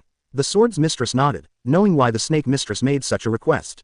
It wasn't because she didn't trust the ice user, but rather because she knew members of the civilian council would no doubt attempt something with the girl. Something Naruto had warned Anko about when he had first returned with the girl from his mission. With that, both Kurenai and Anko left the stand, immediately shining up onto one of the nearby roofs, so they could still keep watch over the dango stand, in case anything were to happen. Though just far enough away to be out of earshot. So what's up, Nai-chan? Anko asked, as she sat down on the roof, prompting the Genjutsu mistress to do the same. I want to know the truth of what is going on between you, Hinata and Naruto. Kurenai stated. Hinata has said that you're sharing him. I see. The snake mistress sighed, turning completely serious. So what's going on? The truth is, yes. Hinata-chan and I are sharing Naruto-kun. Anko began. You see, Naruto-kun is in the Clan Restoration Act, or CRA for short. So what? He gets to have his private harem and live out his perverted fantasies. Kurenai asked in a tone of disgust, now viewing the young blonde as nothing more than a pervert surrounding himself with women. No, he is not a pervert, Anko stated, a cold edge in her voice that caused the Genjutsu mistress to flinch. Hell, I am more perverted than Naruto-kun in. Even Hinata-chan is. Naruto-kun treats us all with respect and love. Do you know why he entered himself into the CRA? The snake mistress continued. It wasn't to have a flock of girls around him. It was so he could openly be affectionate with one girl. And she is down there, watching over Haku-chan. Wait, you don't mean. Yes, Naruto-kun admitted himself into the CRA so he could be openly affectionate with Yugao-chan. She continued, as she watched an expression of pure shock wash over the ruby-eyed woman's face. So you see, he didn't do it to live out any perverted fantasy. He did it for love. Kurenai remained silent as she contemplated this information she had been given. While she was relieved that the boy wasn't some big pervert, she just couldn't wrap her head around the concept of multiple women sharing the same guy. How does it all work? She finally asked. While she still didn't like the concept of a polyamorous relationship, she had figured it would be best to educate herself about it. Better to learn about something you don't like or don't agree with, than remain ignorant of it. Well, we've kind of adopted a pack-like structure. Anko began, as she began to think of how to explain it without giving too much away. While she loved her best friend, almost sister-like figure, the snake mistress wasn't sure just yet how the ruby-eyed woman would react to all of them being half-demons. Well, a bit more than half now, since Naruto marked the Ari. As it was, she was surprised the ruby-eyed woman hadn't noticed how their eyes would glow a dull yellow in the dark. What do you mean by pack structure? Kurenai asked in confusion. Well, since I am Naruto-kun's first mate, I am considered the alpha female of the group. The snake mistress explained. Though in reality, we allow each of us to have an equal amount of time with Naruto-kun, though Sakura-chan does hold an advantage due to being on the same team as him. Wait, Sakura is dating him too. That's kind of why we were all here. Anko chuckled, allowing the implications to set in. Earning a blush from the genjutsu mistress as she caught up. She decided she was ready to take it to the next level. I see, was all Kurenai could say. Anyways, we all just work together to make it work flawlessly. The snake mistress continued. For the most part, we've come to view each other as sisters and look out for one another. All in all, we've become family. In the end, we all love Naruto-kun and we chose to be with him. Wait, you said he is in the CRA, which means he is the last of his clan. Kurenai recalled. Which clan is he the last of? Nai-chan, what I am about to tell you cannot go beyond us. Anko replied, her mood becoming very serious. It's not common knowledge yet, and Naruto-kun would like to keep it that way for as long as he can. But he is the last of the Uzumaki clan, and the Namikaze clan. It took a few moments before it dawned on the genjutsu mistress. Her eyes widening in realization. Naruto is the son of Minato and Kushina. She asked, barely above a whisper, earning a nod from her friend. I ask that you keep this information to yourself. As I said, Naruto-kun really doesn't want it to be common knowledge.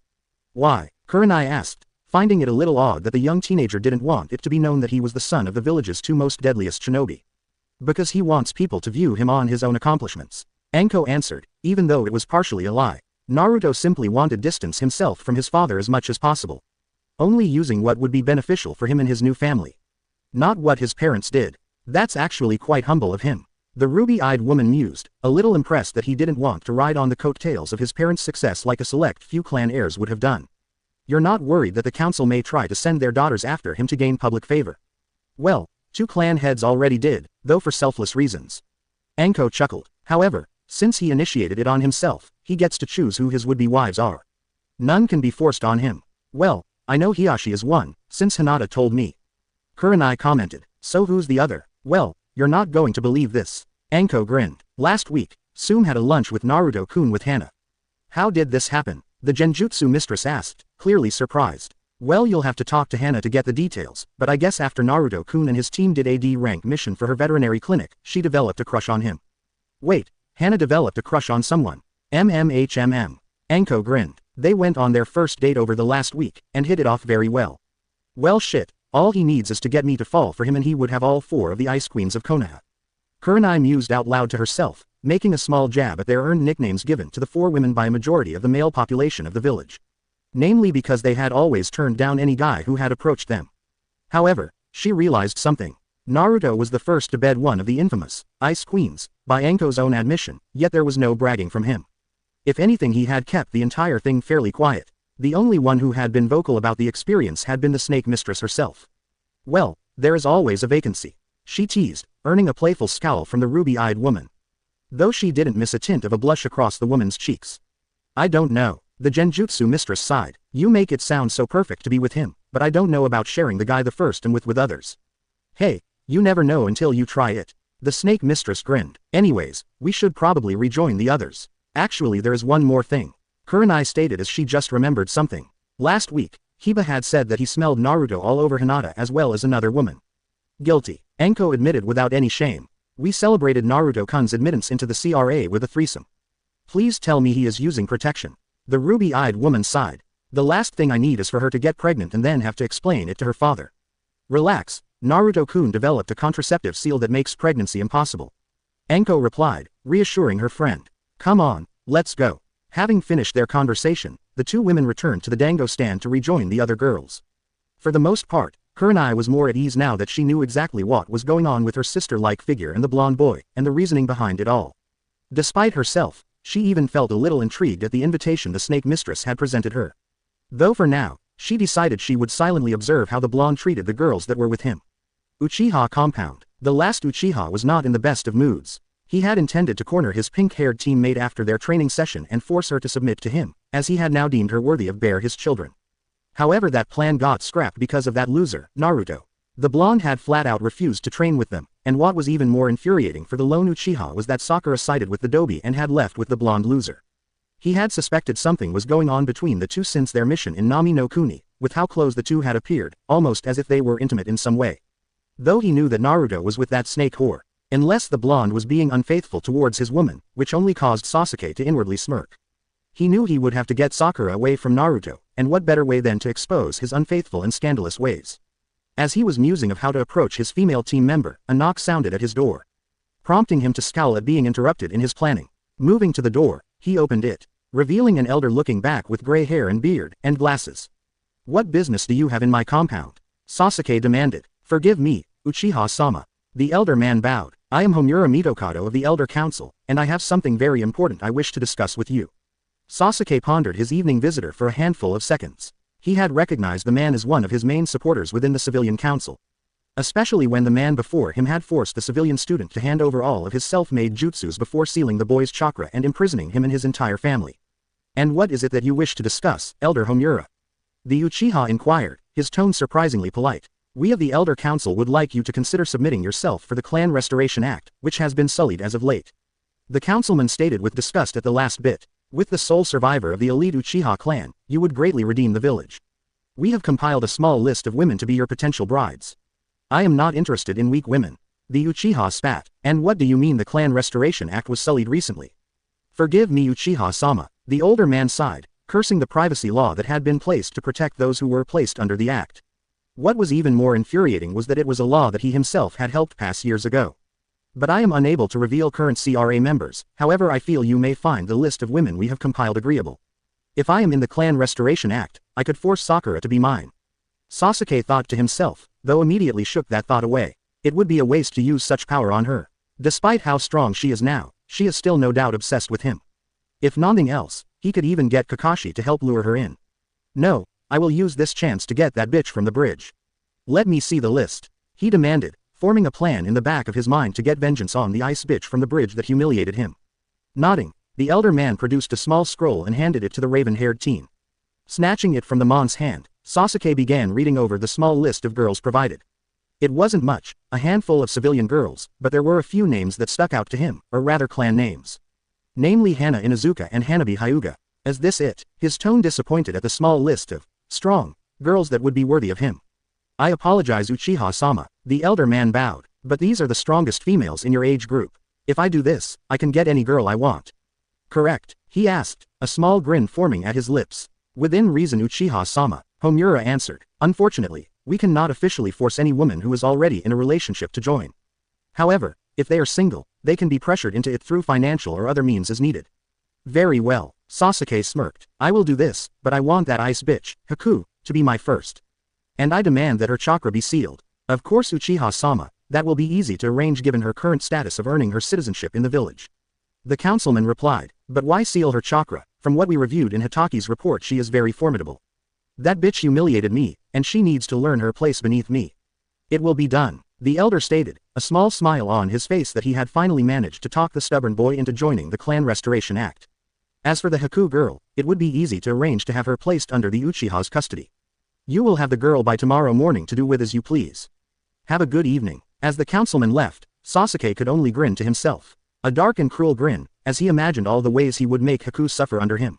He would break her, take away her dignity, her self-worth, and after she had learned her place under his heel, he would use her as a stress relief once he had rendered her barren. The Uchiha had no plans to have her bear any of his children, this was merely a matter of pride. Hokage's office, the next morning. Hiruzen did not have a good feeling about what was about to transpire.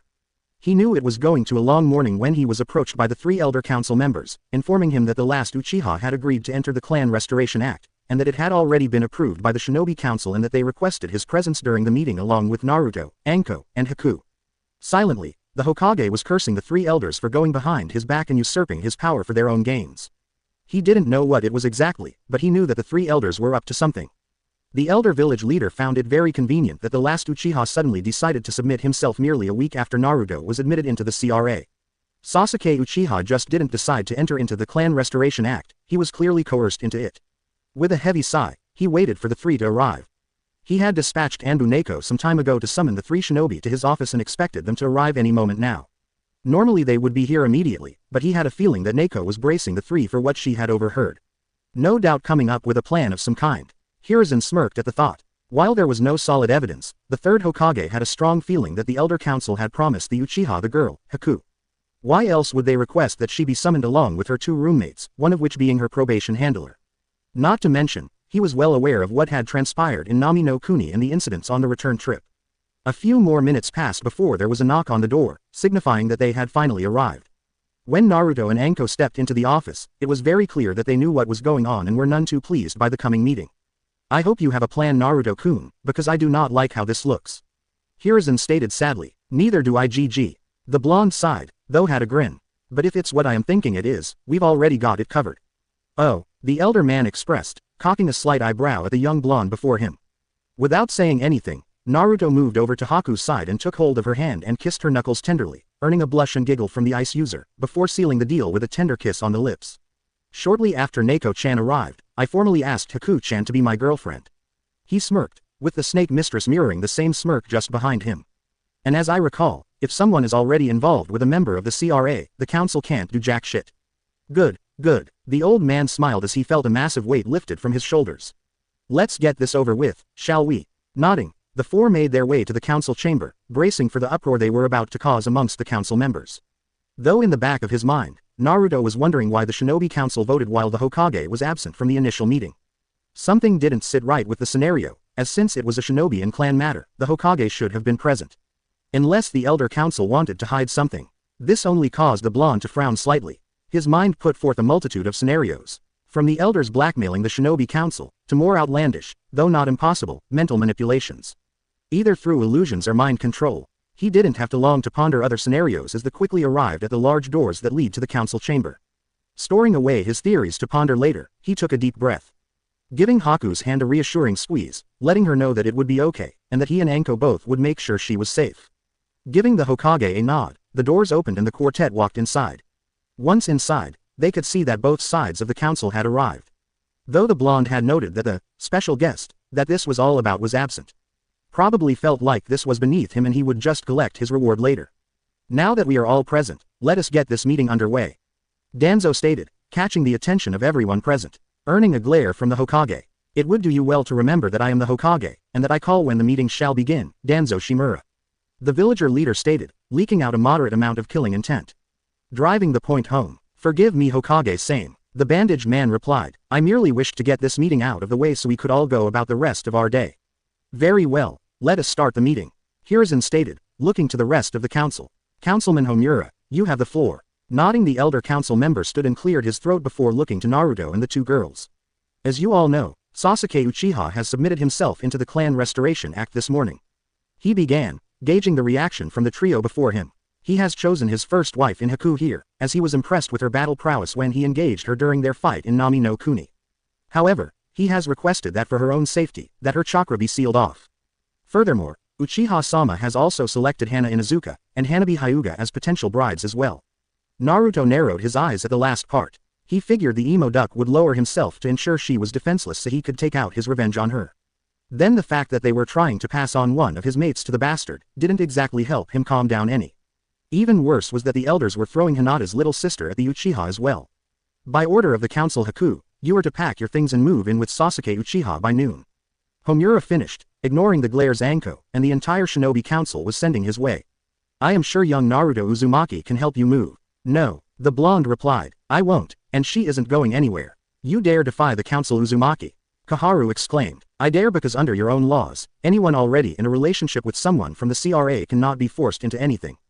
The blonde stated, causing the two elders to scowl as their own law was being used against them. They had passed that law to protect true shinobi clans, not the demon brat. Furthermore, you may politely inform Sasuke that Hana is spoken for. Do not forget you have a date with Hanabi tonight, Uzumaki. Hiashi spoke up, nearly causing Hiruzen to slip out of his chair in surprise. While the rest of the civilian side gasped in shock, and perhaps even horror that the man was having both his daughters involved with the boy. Of course not, Hiashi Dono. Naruto replied without missing a beat, quickly catching on to what the clan head was doing. I will have her home before 10. Despite the situation, Anko couldn't help but giggle to herself that Naruto had just gotten roped into another relationships against his will, though she had skillfully covered it up with a cough. Though it didn't go unnoticed to those in the room. What did go unnoticed, mostly, was that Naruto's shadow was now gone. Hiruzen was the first, and only person to notice. Casting a quick look at the blonde, the old man stood up to address the remainder of the council, and to cover the boy to prevent anyone else from noticing. Though before he could speak out, a loud shrill echoed from across the table from a fat councilwoman. Too much, the woman exclaimed as she began point at Naruto in anger. The Kyuubi brat has been given too many women. We demand that he giurk. The woman didn't get to finish as two massive snakes coiled around her and clamped down onto her head, injecting their venom into her brain, immediately killing her on the spot. As that happened, the rest of the civilian council looked to see a smirking Anko with a dark glint in her eyes that sent shivers down their spines.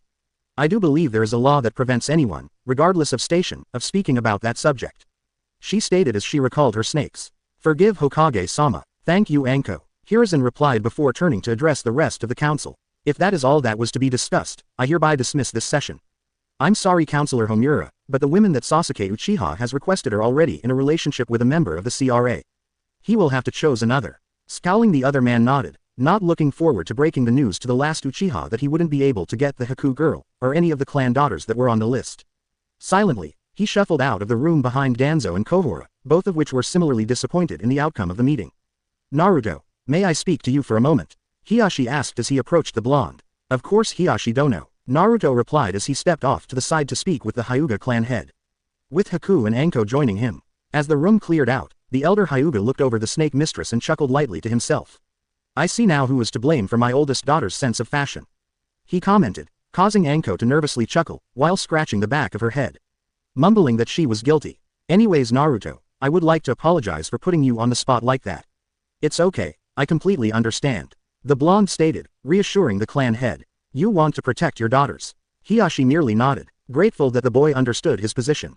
He had not intended to offer his youngest daughter's hand in marriage, but he knew that the blonde boy was a better option over the spoiled Uchiha brat.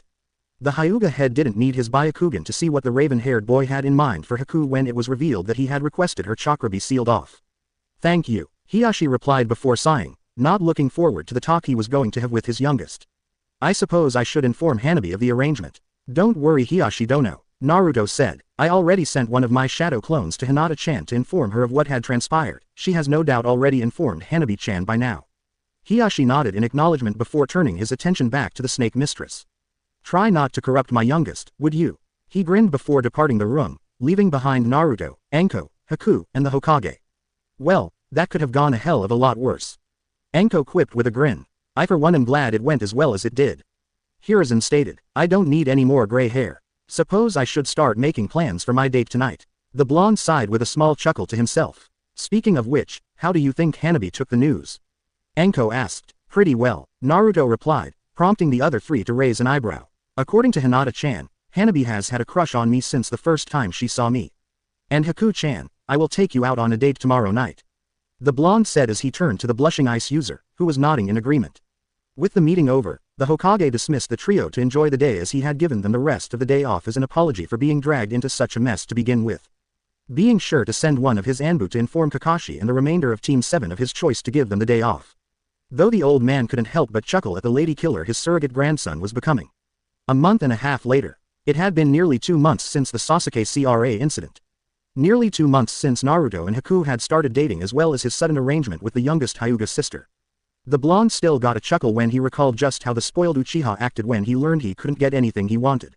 In typical Sasuke fashion, the duck-butt emo had tossed a massive tantrum, calling the council members useless that they couldn't even give him one girl and had immediately gone to the Hokage himself and demanded that he be removed for the CRA, citing that the act was just a waste of time and was not worthy of being used to spread the Uchiha's blood.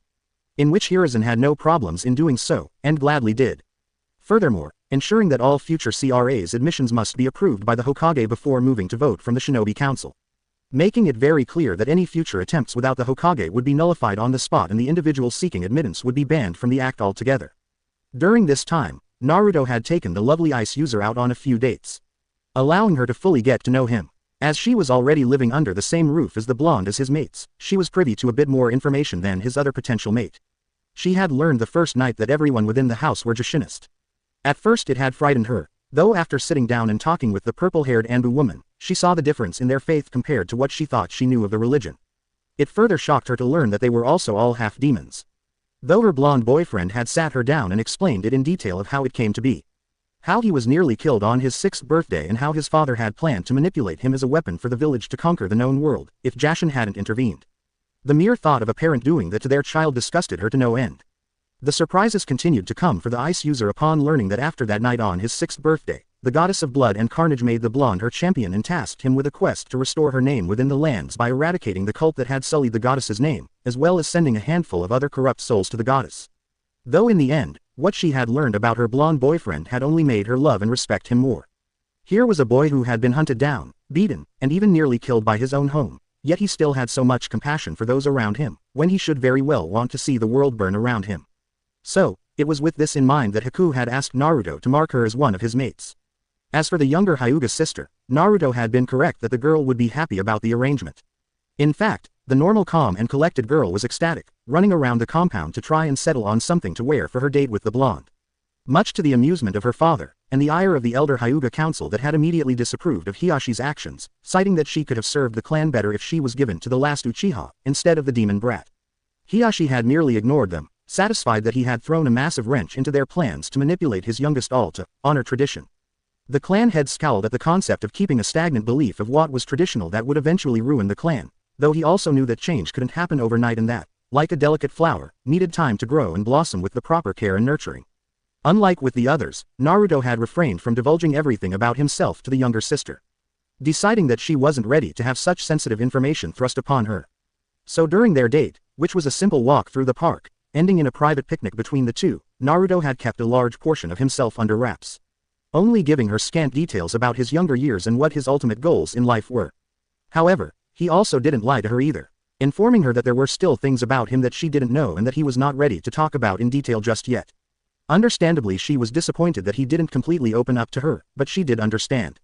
This was literally the first time the two had even conversed with each other in a civil manner, the first time Hanabi had spoken to him. She wasn't exactly polite to him, and of course she knew about the villagers' hatred towards the blonde. Thanks in no small part to the Hyuga elders whom had attempted to taint her with the same hatred towards the boy. Flashback no jutsu. Hanabi watched on as her older sister interacted with the blonde boy that was viewed as the bane of the village amongst many of its populace, especially among the Hyuga elders and various members of the main branch. Internally, the young Hyuga girl was conflicted. The elders had told her countless times that the boy before her could and would only cause those around him pain and suffering, that he relished causing harm to others. However, what she was witnessing didn't support any of that. Her sister was smiling and laughing as the blonde boy trained with her, something she didn't do within the clan's compound. Furthermore, the blonde boy had been couching the older Hyuga girl in her training, helping her become stronger. Still, she wouldn't doubt what the elders had told her. There had to be a reason for them to warn her about the boy. An hour had passed before the older Hyuga girl and Naruto parted ways as their training session ended, finally giving Hanabi the opportunity to confront the boy and get him to leave her sister alone and not defile a noble Hyuga with his taint. Though to her surprise, the blonde had yet to leave the training ground. Instead, it seemed as if he was waiting for her to come out of her hiding spot, as he took out a book and began reading.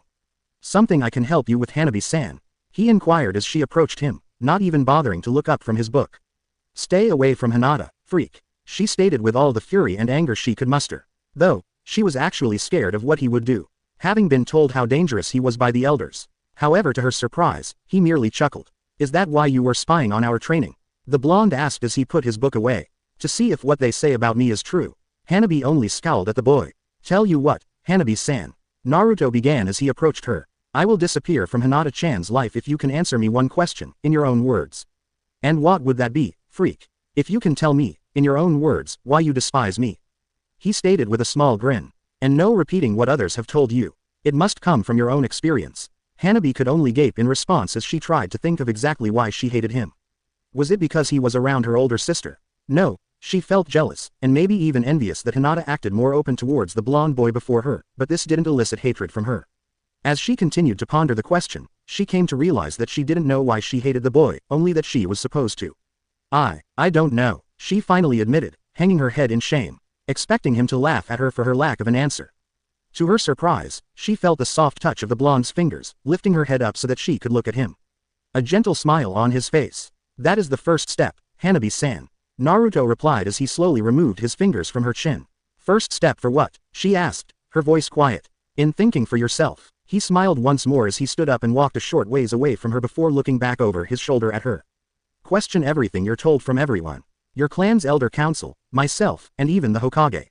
Question everything. Flashback no jutsu dispel. These were the words the blonde had left her with on that day, and it was with these words that she began to see through the manipulations of the Hyuga elders. Which she was eternally grateful for. Especially since the elders began to try to manipulate her into hating her older sister, since Hinata continued to associate with Naruto. Much like they did with her cousin Neji, who now despised both Hinata and Naruto. The elders would constantly sanction spars between the two, in hopes that Neji, being a natural-born prodigy, would severely injure the Hyuga heiress, only for it to fail every time. Each time, Hinata would be wearing a trademark Anko grin, mocking the clan elders. To this day, Hanabi still felt guilty about how she had first acted when she encountered Naruto. Even after he had reassured her that he held no grudge against her, and pointed out that if she didn't confront him that day, she would be a mindless tool like her cousin for the elders to abuse. Though it was relieved a considerable amount knowing that he didn't blame her.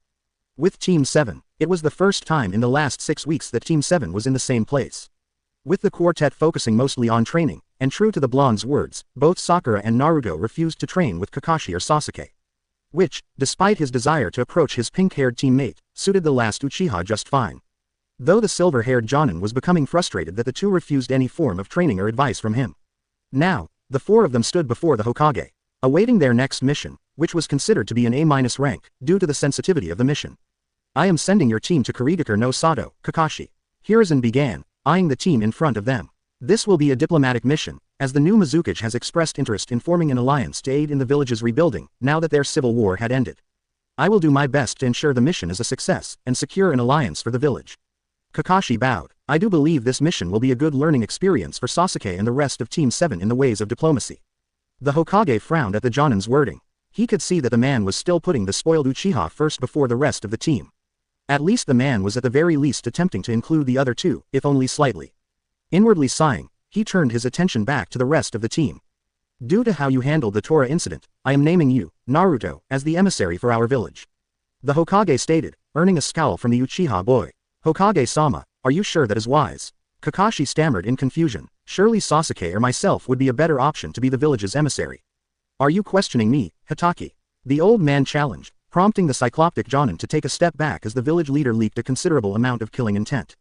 Of course not, Hokage-sama. The silver-haired man quickly stated. When do we leave? Naruto decided to speak up, ignoring that Kakashi was once again pushing the Uchiha once more. Early tomorrow morning, Hiruzen instructed as he handed the blonde a seal scroll. This scroll is only to be opened by the Mizukage. You are dismissed for the rest of the day. Both Sakura and Naruto gave a short bow to the village leader before departing the office. Leaving behind a furious Uchiha, for once again being passed over for an important assignment in favor of the idiot loser teammate, before he stomped out of the room. Leaving only Kakashi and the Hokage, the former not looking forward to how this coming conversation was going to go. Report Kakashi, how is your team's training progressing? Sasuke is progressing nicely and is even quicker to learn new techniques now that he unlocked his Sharingan. The silver-haired Jonin reported. And the rest of your team? The Hokage inquired with a clipped tone. Honestly, I don't know. Kakashi sighed in defeat. I have tried to invite them to train with Sasuke and I, but the two refuse to train under me. They only show up for team meetings and missions, and the missions I suspect they use shadow clones to avoid any interaction with myself or Sasuke. This is of your own making, Kakashi. Hiruzen pointed out with a heavy sigh. You favored one student over the others and pushed them away. In doing so, you have lost their trust in you. The silver-haired Jonin could only nod his head in agreement. He knew he would have to earn back both Naruto and Sakura's trust. Problem is, he didn't know where to begin as both refused to talk with him unless absolutely necessary. With a sigh, Kakashi left the Hokage's office. The next morning, having spent the previous night informing the others of their coming mission, both Naruto and Sakura had met up at the front gates. Reluctantly, Sakura had stayed at her mother's house, if only to allow her mother to believe that she still lived there, mostly to avoid any suspicion. Knowing full well that despite not having any true power, her mother could still be a severe irritation to them. Something both her and Naruto preferred to avoid. I don't think Tada-sensei was too happy that the Hokage named you the envoy for this mission. Sakura commented with a small chuckle. No, it was clear that he wanted Sasuke to be the envoy. The blonde sighed, imagining all the ways that could go wrong. He doesn't consider that the Tem's ego would make things extremely tense between the two villages and all but ensure the proposed alliance would end before it even began. Sakura could only nod in agreement. No doubt that if the Uchiha was named the envoy, the raven-haired emo would demand instead of negotiate, and probably even threaten war if the new Mizukage did not submit to his demands. Especially after his display nearly 2 months ago. The Pinkett still felt enraged at what the Uchiha had attempted to do under the guise of being in the Clan Restoration Act. She had also noticed that the raven-haired duck butt had been eyeing her lately.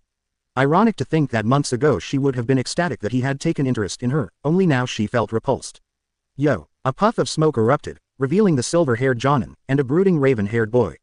The first thing Kakashi had noticed was that neither Sakura nor Naruto had their travel packs. However, the silver-haired man wasn't going to make the same mistake he had when his team had originally left for Wave. He merely accepted that the blonde knew Fuinjutsu, and had no doubt taught Sakura since the two of them were always together. Which of course led to his next problem, as he cast his eyes between the pink-haired girl and the last Uchiha. Just before they had arrived at the gates, the raven-haired boy had implied that he was interested in his pink-haired teammate, and would like Kakashi to help her fall for him. While not full-on asking for help, it was the closest anyone would ever get from the prideful Uchiha. The cycloptic Jonin knew that it was not going to end well. Still, he didn't see any harm in helping the boy. If it would help get the boy's mind off of revenge for even a handful of minutes, he would do what he could to help. Regardless, it would be up to Sasuke in the end to woo the girl to his side. All he could do is get them alone together. Alright, to get to Kurigakure no Sato we will need to head east. Kakashi began, catching the attention of his students. We will be stopping in Nami no Kuni before securing a ship to Mizu no Kuni. Great, we can catch up with Tsunami-chan and see how Wave is doing. Naruto grinned, earning a chuckle from his pink-haired mate. Only shaking his head in response, the silver-haired Jonin motioned for his team to move out. Already feeling that this mission was going to give him a massive headache. 3 days later, with no civilians, and no conspiring from the Uchiha at night, Team 7 had arrived in Nami no Kuni after only 3 days of traveling. Unknown to Kakashi or the brooding emo, Naruto had already sent a shadow clone ahead to notify his blue-haired mate of their coming arrival. Which had surprised the remainder of Team 7 when the Wave Daimyo had greeted their arrival on the Great Naruto Bridge. Of course, there had been another reason that Naruto had notified Tsunami of their arrival. Due to their constant communication back and forth, the blonde Hanyu had known that Jushinism was now practiced more openly within Wave. Something he knew that the lazy Jonin would not understand nor care to. As a precaution, Tsunami had instructed the village to be subtle about their faith in front of both Kakashi and Sasuke. Much like Naruto's other mates, Tsunami had changed slightly in appearance. Her body seemed more toned and athletic, while her eyes appeared to be more sharp. Another barely noticeable change was that she had black streaks in her hair now, similar to how Sakura and Naruto had in theirs, prompting the masked Jonin to frown, pondering if there was a connection of some kind between all of them. It is good to see you again, Naruto-kun, Sakura-chan. Tsunami greeted the two before her in a friendly manner before turning to the remaining two. Hataki-san, Uchiha-san. Both inwardly flinched at the cold tone in her voice as she greeted them. It was clear that she had only greeted them as a courtesy, and nothing more. It was not warm and friendly as it was for both Naruto and Sakura. It's good to see you again, Tsunami-chan. The blonde Hanyu smiled, though half lying. Since he had been making regular visits to her throughout the weeks to check up on the village and of course spend time with his mate. How is Inari and your father? Both are doing well, after the shock had worn off. She giggled at the memory of both her father and son being rendered speechless upon learning everything after the team of shinobi had left. Inari will be happy to see you. Unfortunately, we are on a mission of importance to Kurigakure and need to arrange travel across the seas and hotel rooms for the night. Kakashi interrupted the reunion, earning a soft glare from the daimyo. The ship to take you to Mizu no Kuni will arrive early tomorrow morning. Tsunami informed the Jonin, and I have already reserved 2 hotel rooms for the night that you may stay in. How did you? I sent a shadow clone ahead to let Tsunami-chan know we were coming. The blonde grinned. How else did you think she knew to greet us at the bridge? I see, was all Kakashi could say as he cocked an eyebrow at the blonde genin. Though he couldn't fault the young teenager, as it did make the trip a bit more smoother, and Wave was considered an ally to Konoha. Good thinking, Naruto. This prompted all 3 of the genin to raise an eyebrow at the Jonin, since he had actually praised Naruto instead of lecturing him about not following instructions and doing things on his own. Naruto-kun, Sakura-chan, would you be kind enough to escort me to my office? Tsunami requested, giving the two a small wink that went unnoticed by the other 2 males. Of course, Tsunami-chan. Sakura answered, alright, Sasuke and I will check into the hotel for our rooms. Kakashi stated, knowing that he really couldn't argue with the Wave Daimyo requesting half of his team as an escort since they literally had nothing to do until the next day. With a grunt, the last Uchiha followed after the silver-haired Jonin while casting a quick glare at the duo before quickly leaving. This of course did not go unnoticed by the trio, as the softly chuckled at the duck-butt's actions. Once both Kakashi and Sasuke were out of sight, Tsunami brought her mate into a firm hug as she captured his lips with her own. Showing how much she had missed him, even though it had been no longer than a week since they had last seen each other. I want one too, Sakura pouted while crossing her arms in front of her chest, prompting the two to break their kiss and chuckle and their fellow Hanyu. Don't worry Sakura-chan, you'll get more than a kiss later. The blonde teased, causing the girl to blush much to Tsunami's amusement. Let's head to my office so that we may all catch up. The brunette suggested before leading the way, the two Hanyus falling into step alongside her. As the three walked through the village, numerous villagers had stopped to greet the hero of the wave, as he had been called, though the blonde had merely shrugged it off and requested that they treat him just like anyone else, stating that he only did what any decent person would have done. Though the villagers knew that he was only being humble, which only served to elevate their view of him higher. Many mentally thanking Jashin for sending him to their home to begin with. No matter what you tell them Naruto-kun, Tsunami began as they entered her office. They will always see you as the hero of the wave that liberated their homes from a tyrant. Not to say you didn't do anything, Sakura-chan. No, he deserves the recognition. The pinkett replied, I was just starting to get out of my fangirl phase at the time. Naruto-kun was the driving force behind Gato's demise and the liberation of Wave. You know, Anko-chan is still waiting for that threesome with you, Tsunami-chan. Naruto grinned, prompting the brunette to blush in response. Sakura as well, as she had also been invited a few times over the past few weeks, as the snake mistress's appetite was insatiable. Something her inner self was in pure ecstasy about, and would constantly gush about. Not to mention the time Anko had organized a small orgy with herself, Hinata, Ari, and the snake mistress. Needless to say, she never knew shadow clones could be used in such a way. Even better was that Naruto had done it in such a way that none of them knew which one was a shadow clone and which one was the real Naruto. Maybe during your village's Chunin exams, as I understand should be coming up in a few months. The woman replied with a grin, breaking Sakura out of her memories. Yup, they start a month after my birthday. Naruto answered, though he didn't miss the mischievous look in both Tsunami's and Sakura's eyes when he mentioned birthday. Immediately, Ari began to flood his mind with mental images of Sakura and Tsunami making out with each other, on top of a large cake cover in frosting. That wasn't nice Ari-chan. He mentally replied, don't act like you wouldn't love that. The fox girl grinned, no, I would, but I also think you would look good covered in frosting as well. He smirked, prompting the kitsune to blush at the image. I've noticed that the villagers don't take too kindly to Sasuke-tem and Tada-sensei. Sakura commented, as she had observed many of the civilians glaring at the raven-haired emo. Many still hold the two at fault for nearly making things worse. Tsunami explained, for example, if Naruto-kun had listened to Hitaki-san, Gato would have gotten a bargaining chip in myself and my son. I'm just glad Naruto-kun had the foresight to ignore Tada-sensei. The pinkett replied as she recalled the incident. Also, the Uchiha's arrogance after Gato had been killed hadn't exactly warmed the people up to him. The wave daimyo frowned, before turning her attention back to the blonde before her. So, going to Kurigakure. Yup, the Mizukage had sent notice that they are interested in an alliance with Konoha. Naruto explained, I dread to ask who the envoy for this is. You're looking at him. Naruto smirked, eliciting a chuckle from the pinkett. GG made it very clear to Tada-sensei that I was the best choice for this. Though I suspect that the Mizukage requested me by name. Why do you think that, Naruto-kun? Inquired Sakura. Think of it, almost all teams are in the village and are free to do this mission. The blonde pointed out, not to mention, some of those teams, like Team 9, are more experienced. So why send a still newly minted team, unless one of us was specifically requested? Also, keep in mind, who had left for Kiri after our mission here. Zabuza. The pinkett answered, with Tsunami nodding her head in agreement. Exactly, I can only conclude that the rebels won the civil war, and that Zabuza-san put my name forward to the new Mizukage. Naruto concluded, makes sense. Sakura stated, you made a good impression on him before he left, enough so that he entrusted his adopted daughter in your care. Speaking of which, are you going to inform him of yours and Haku's relationship? I plan to, though probably after negotiations with the Mizukage. The blonde answered, I am sure a protective father trying to kill the envoy may disrupt the negotiations. Both Sakura and Tsunami had to agree with that as they imagined Zabuza chasing Naruto around the village, threatening to cut him in half. Hours ticked on as the three Hanyu conversed with one another. Both Sakura and Naruto informing the brunette of how things were in the village back home as well as how Naruto got roped into another arranged relationship, much to the blonde's embarrassment. Though the blue-haired woman was proud that her mate wouldn't allow someone to be left to the abuse of another. On the other hand, Tsunami had brought the other two up to speed on how her own village was doing and how Jashinism was the most popular religion within the village, much in thanks to Jashin's own champion. Hours later, after socializing with the Wave Daimyo, and many of the other villagers on their way to the hotel, Naruto and Sakura finally made it up to their reserved rooms to see Sasuke and Kakashi waiting for them. The Uchiha was glaring at them, while the masked Jonin was merely reading his infamous orange book. "Sorry for making you wait, Tada-sensei," Naruto stated in a playful manner. Tsunami-chan had wanted us to look over a few scrolls that she was going to send to Gigi about the ongoing trade agreement. "Did she mention when the boat will arrive tomorrow?" he asked. "Boat will be ready to depart at 5 a.m. the blonde answered. Looking at the clock on the wall, the masked Jonin noted that it was already past 7.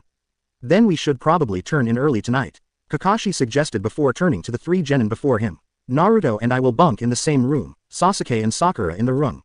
"Nope, I am sharing a room with Naruto-kun," Sakura interrupted, ignoring the glare from the Uchiha, all the while dragging Naruto to the far room. "Sakura, the room only has one bed," the masked Jonin stated, a little disappointed that he couldn't get the girl and Sasuke in the same room together.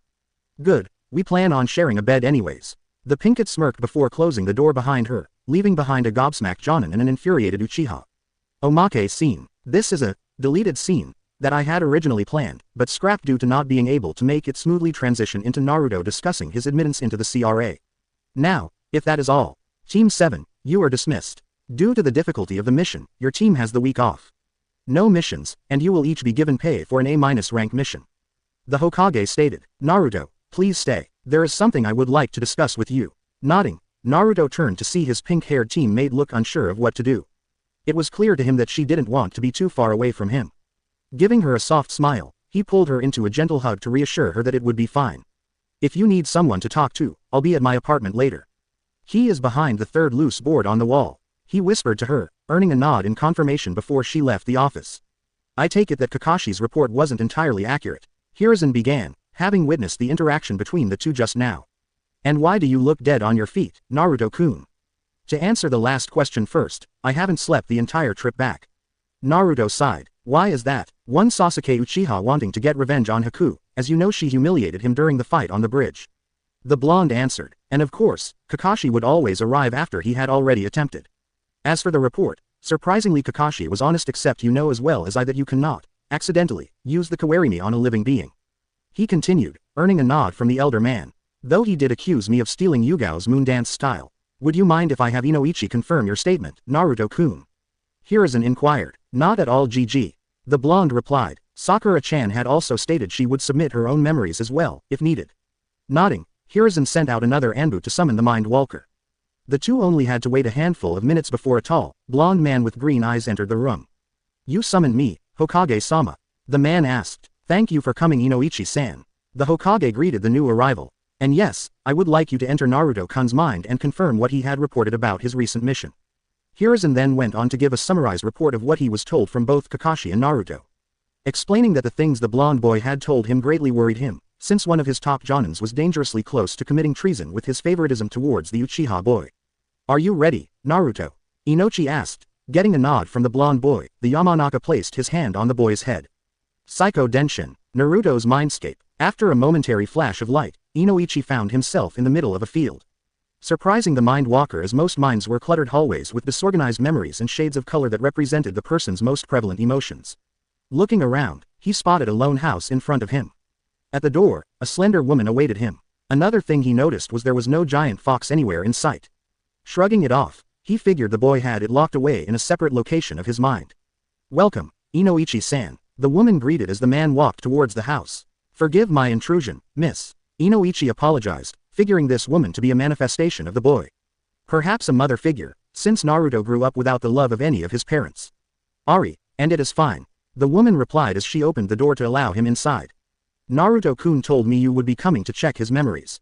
I have already set out the photo album for you. Would you like some tea?" "Yes, please." He smiled as he entered the house, spotting the mentioned photo album on the table. Amazing that Naruto could compartmentalize his memories in such a way. Sitting down at the table, he began to sift through the album, focusing only on the photos of the mission. Each picture playing like a small movie from Naruto's point of view. Inoichi was impressed at the combat prowess of the blonde, whom nearly everyone had dismissed as being the dead last of the academy, as he watched the fight between Naruto and Zabuza. After a few moments, The woman identified as Ari set a cup of tea down in front of him, with Inochi giving thanks to her hospitality. Meanwhile, the woman took a seat across the table and sipped her own tea. Inoichi couldn't help but blush when he came across the memory of Naruto and Tsunami going at it in her office, quickly flipping the page so as not to intrude on such a personal memory. Nearly 20 minutes had passed before the blonde man was finished looking over the memories. What he had found had made him sick at his fellow Jonin's actions. There was not a doubt in his mind that Kakashi was treading on dangerous territory with his favoritism. Thank you for the tea, and allowing me to look through these. Inoichi stated as he handed the photo album back to the woman.